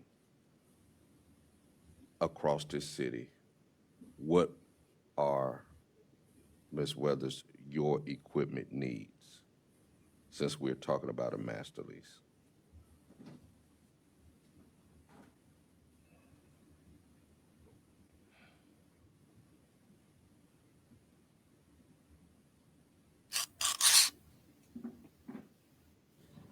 So the main thing we need to purchase for the landfill, just to make it financially functional, is scales. You're gonna have to have scales for that landfill, to be able to bring in the adequate revenue. That's the main thing. You also need an articulating dump truck. The small dump trucks that we have at that landfill are not functional for, transporting the, dirt that's needed for cover, daily cover at that landfill, so you definitely need a larger size dump truck. The 7-yard dump trucks, How many? one. Just one? How much? So all of this, Yeah, the price, it's on that list. yeah, all of this, however, helps to generate the revenue needed at the landfill. That piece right there. Now, the main thing you need to generate the revenue is going to be your scales. Now, the scales, that can't be leased. No. It can't be, okay. But the dump truck can be added to your, Yes, to that master lease, okay? yes. You will also need a large dozer. And you also need two, I think they're called excavators, I'm sorry, two small excavators. But you definitely need another bulldozer. Absolutely. All right, so the dump truck, the dozer, the excavators, all that can be in the lease. All right, the scales, that would have to be an outright purchase. Yes. Or is it repair or is it new? New. You can't New. repair this? No. There is no We don't scale. have scales at the land. Oh, we have no currently. scales? Right. No. So how we been generating? Well, we've been calculating due to cubic yards and By, and other it's figures. vehicle type. Vehicle sites, but there hasn't been any scales. And this will increase our capability to fulfill, money. well, not just to get more money, but in event of a storm, now we know how much we're dealing with. Now we can report that and possibly get better or get more money out of the federal government for disasters. Right. And So those- scales are absolutely necessary. and those scales are also going to help with your reporting to MDQ with your compliance. Really? Yes. How? Because the scales are going to they're going to weigh. Then you also have the software in there that calculates, that tracks, that monitors. All of that is in that software. So, How much for your the scales? last scale estimate I got was in April of this year. The scales were 148,000. That's all? But you also have to build up the site. So total cost to get it operable? You can get that done for under $400,000. So I'm just gonna say 400,000. 400,000 Mm-hmm. with the scales being 150,000. Because you have to build up that site. So you also have to do some road maintenance there. You have to actually develop it for those scales to come in. Yes, sir. I'm understanding it, but that doesn't, okay, that includes all the apparatus, the holding area, the metal scale part, the That's electronics all- part. that comes from the company. Digital part, that If you would includes like to everything. see the quote, I mean, we have the quote that details out what comes from the company But itself. that 250,000 for the construction of it, wow, that's a hefty little price. Well, it depends on how much of that we can do in-house, which at the time when we were discussing it with Robert, a lot of that can be done in-house with the help of Mr. James Caldwell. We can do some of that in-house, Okay, so we might be able to cull that down a little bit. a tad. Okay, well, if it's just a tad, then I'd say get it done without having to impose on any other divisions. All right, so $400,000 will get you where you need to be with that. Okay. All right, and the question is, I guess legal, those scales, since we're talking about it being revenue generated from what goes down there at the site, we would need an order for this to come from general fund? We would? Okay. And apparently we have every legal leverage to do it from the general fund, where if we're talking about getting it from an unrestricted, because we're not getting any operating money from Jackson Water. I still want to find out why not. President, can I ask a question? Yes. Couldn't we just get it from the Public Works Department? We get like $3 million in excess personal services money that's not going to be spent this year. Can we take it from there and apply it to put this equipment into place at the Landfill. solid waste? You still crossing categories. You're going from general to enterprise, so it still has to be an order. But rather than going to the general fund, can we take it? Can we move it from Public Works Department rather than going to the general fund? So you, there are parts in public works that are still general fund. The enterprise we got in public works is sanitation. Well, we don't have water and sewer no more. Yeah. But if what you're looking at must be general fund positions, and so we would still have to do an order in order to cross categories. Okay, I know, I see what you, I noticed exactly what you're trying to do. Okay. Okay. All right. We have this information. Apparently, we don't have everything right now. Based on where we are, can y'all get us this information and get it back to us so that we can start making some decisions? I think we're at the place where we need to start making decisions. And hopefully, but we can't make no decisions if we don't get the information. So, yes. Mr. Malumbeka, what have been the discussions surrounding the $10 million from Zurich settlement? Yes, so, and I don't know, Mr. Wright, if you had the plan. Yeah, so there was an outline of what the administration proposes. It's not finalized yet.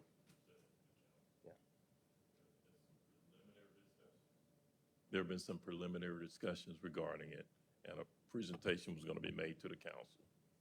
When? Yeah. We just need to finalize it. So we want to be able to consider all options, right? Going into this fiscal year. If we find out we can use those monies to achieve some of those one-time goals and then use some of these other monies to do other things, then we need to be able to consider everything. And we can't wait on a plan because the council might want to say, well, our priority right now is getting the scales and getting this, and being able to tear down these commercial properties and all this other kind of stuff, Yep. Yes. Mr. Banks, I would, I want to add on that list, that animal shelter. Add on, yes, ma'am. So when we're talking about this, especially while we're in budget, I think a healthy practice is to be forthcoming with all those things at the beginning, to kind of lead with that so that we can consider those things. Because this body's authority would be to could be to take the whole 10 million and put it where we think it should go. If we don't have those discussions, because surely we can't wait till December to start talking about the animals. Start talking about Zurich funding. So we need to have those discussions now, and based on those things, we need to lead with it. And so we have animal, still have drainage issues and some other things we haven't even really discussed yet. We want to make sure that every gap when it comes to engineering and public works is taken care of. You know what I'm saying? There's a whole lot. These scales, the least thing I think it can take care of itself. But, right now we're looking at a total request of about $4.4 million from planning. We're looking at not necessarily 1.6 now, maybe about 800,000 for police. We haven't discussed fire. And we got it. Is it 800? We haven't discussed human and culture. We haven't discussed Thurmar Hall completely. There are a lot of issues and a lot of things, and we still have not heard from legal. And I think the council wants to look at every request, especially requests when it comes to violence prevention, all this other kind of stuff. We want to look at being able to do those things, but realistically, we need to know what we're talking about or where we're talking about. And hopefully somebody's taking note of the information requested, and I'm going to ask if our clerk can send reminders over to the departments, and so that when we convene, we could be having deliberations about the decisions we need to make instead of just trying to get information that ain't nobody got.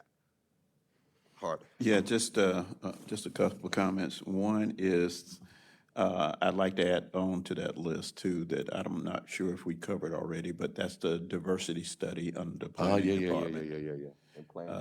That may be another $150,000 to $200,000. How much is that?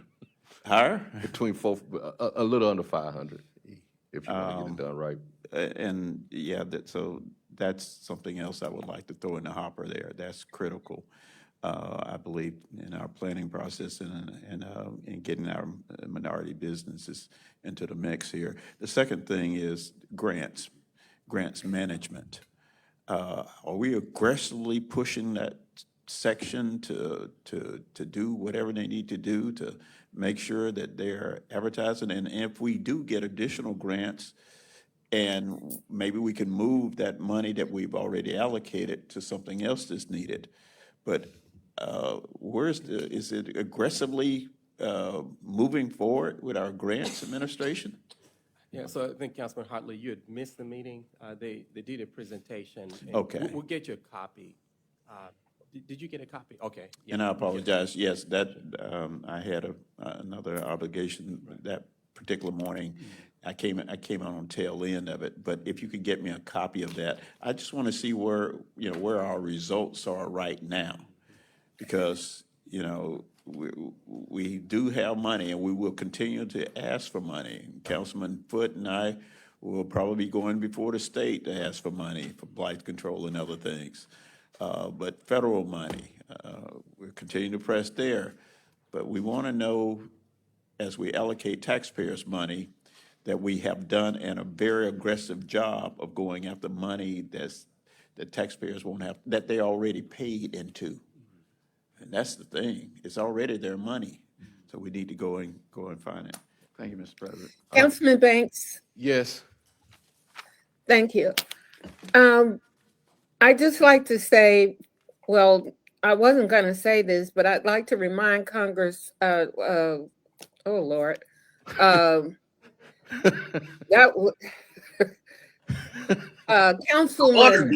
Hartley. I'd like to remind Councilman Hartley that grants, you don't just apply today and get them tomorrow. Sometimes it might be an entire year before you hear back from the grants. So, and this unit has been up and running for like maybe 6 months, and they've just been trying to figure out the lay of the land. So I just want him to understand that there should be some patience involved in terms of what you expect to see. You will not get immediate results. We applied for the BRIC grant in 2022, and I think we heard about it at the end of 2023. With regards to the $10 million for Zurich, the discussion has been around making sure that our library facilities, those facilities that we're on, are all taken care of, the immediate priorities for the libraries. We've also talked about our community, some of our community centers. Those funds were, the settlement came as a result of damage to city buildings, and we plan to use those funds to address the issues that we're facing, which means that some buildings will get roofs, some of the community centers will get some upgrades. We've talked about addressing some concerns of the Grove Park community. So that's how the administration has been discussing using those funds. I don't think it would be to anybody's advantage to take those funds away from the purpose that purposes that we are looking at, particularly in light of all of the input that we've had from the community regarding libraries and the Grove Park area. And I'm trying to think of, those are the only things I can think of that are in the plan off the top of my head. But I'm pretty sure we can get you some concrete information sometime next week. All right. Thank you. Thank you, Dr. Amari. And Dr. Amari, since you're there, since we're talking about, I mean, we're not talking about, but to your office, I wonder, and we might have said something about this briefly. You know, when the city used to do, Peg, and used to be on the normal channel, there were, from my understanding, was the opportunity for advertising. But nevertheless, we're not in that age no more. We're more in the digital age. I wonder if the city was to have, like, even our council meetings and stuff like that, either our own digital space channel or digital time on a very competitive channel where we can sell some advertising. For example, Jackson State University, being an institution, they have that block of time through iHeart on 95.5 for their games, but they get a percentage of the advertising that's sold. That's sold. They get a percentage of their advertising that's sold, and I just think that we got to be thinking outside the box when it comes to other revenue and things like that. But I just wanted to put that on your radar as we just talk about, you know, moving up in this digital age and opportunities for revenue. So, you know, I know that'll be a continued conversation, but just something to think about. All right, thank you for that information. All right. With that being said, colleagues, I think we got all the requests and everything over. It's been a day.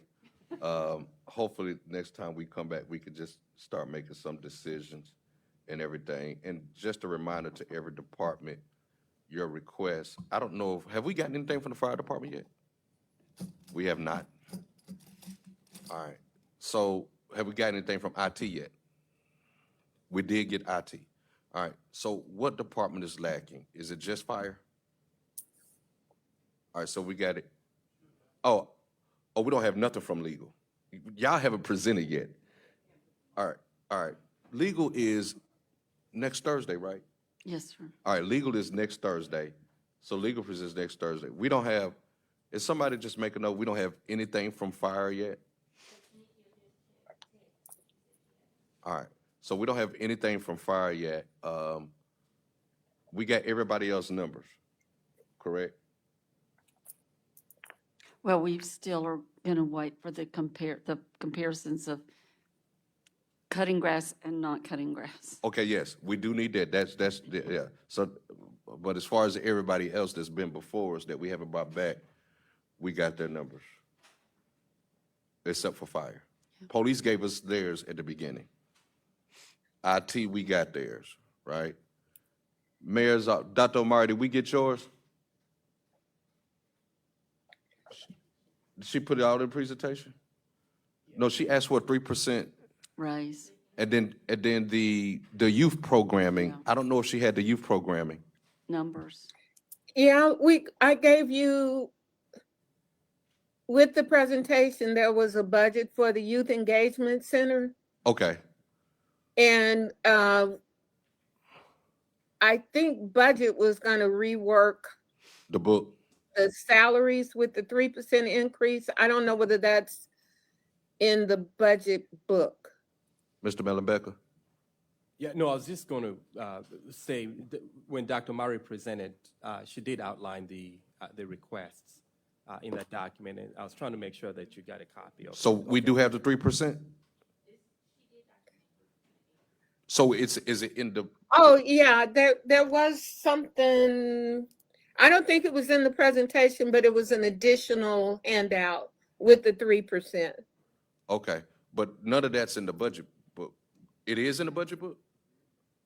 Okay, so it is in the budget book, so we don't have to worry about that one. Okay. Okay. All right, so we're only dealing with the youth programming.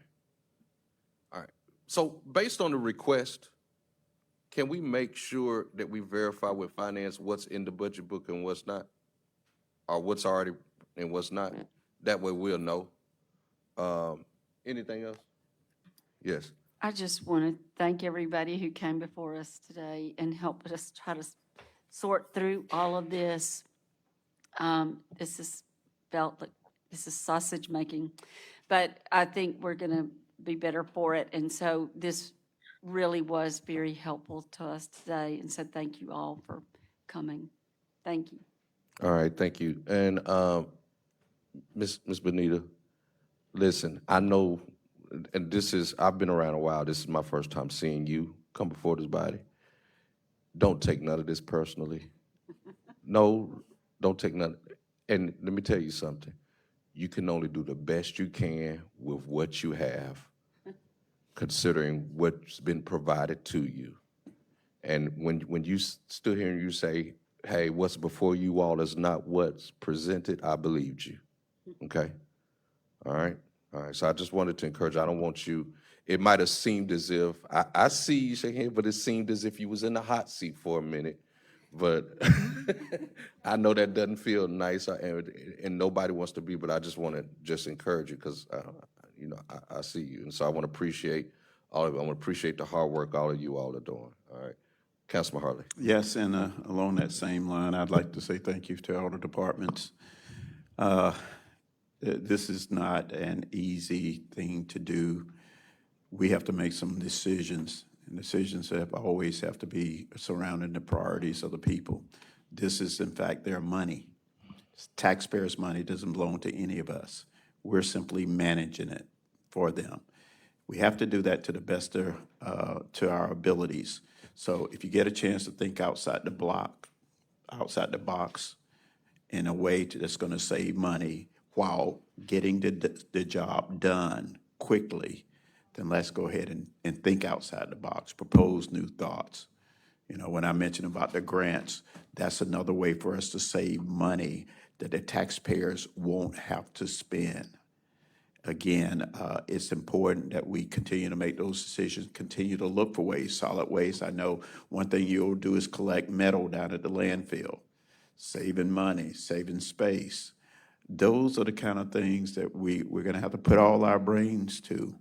And when it comes to listening to the outside folks, the citizens, they have ideas.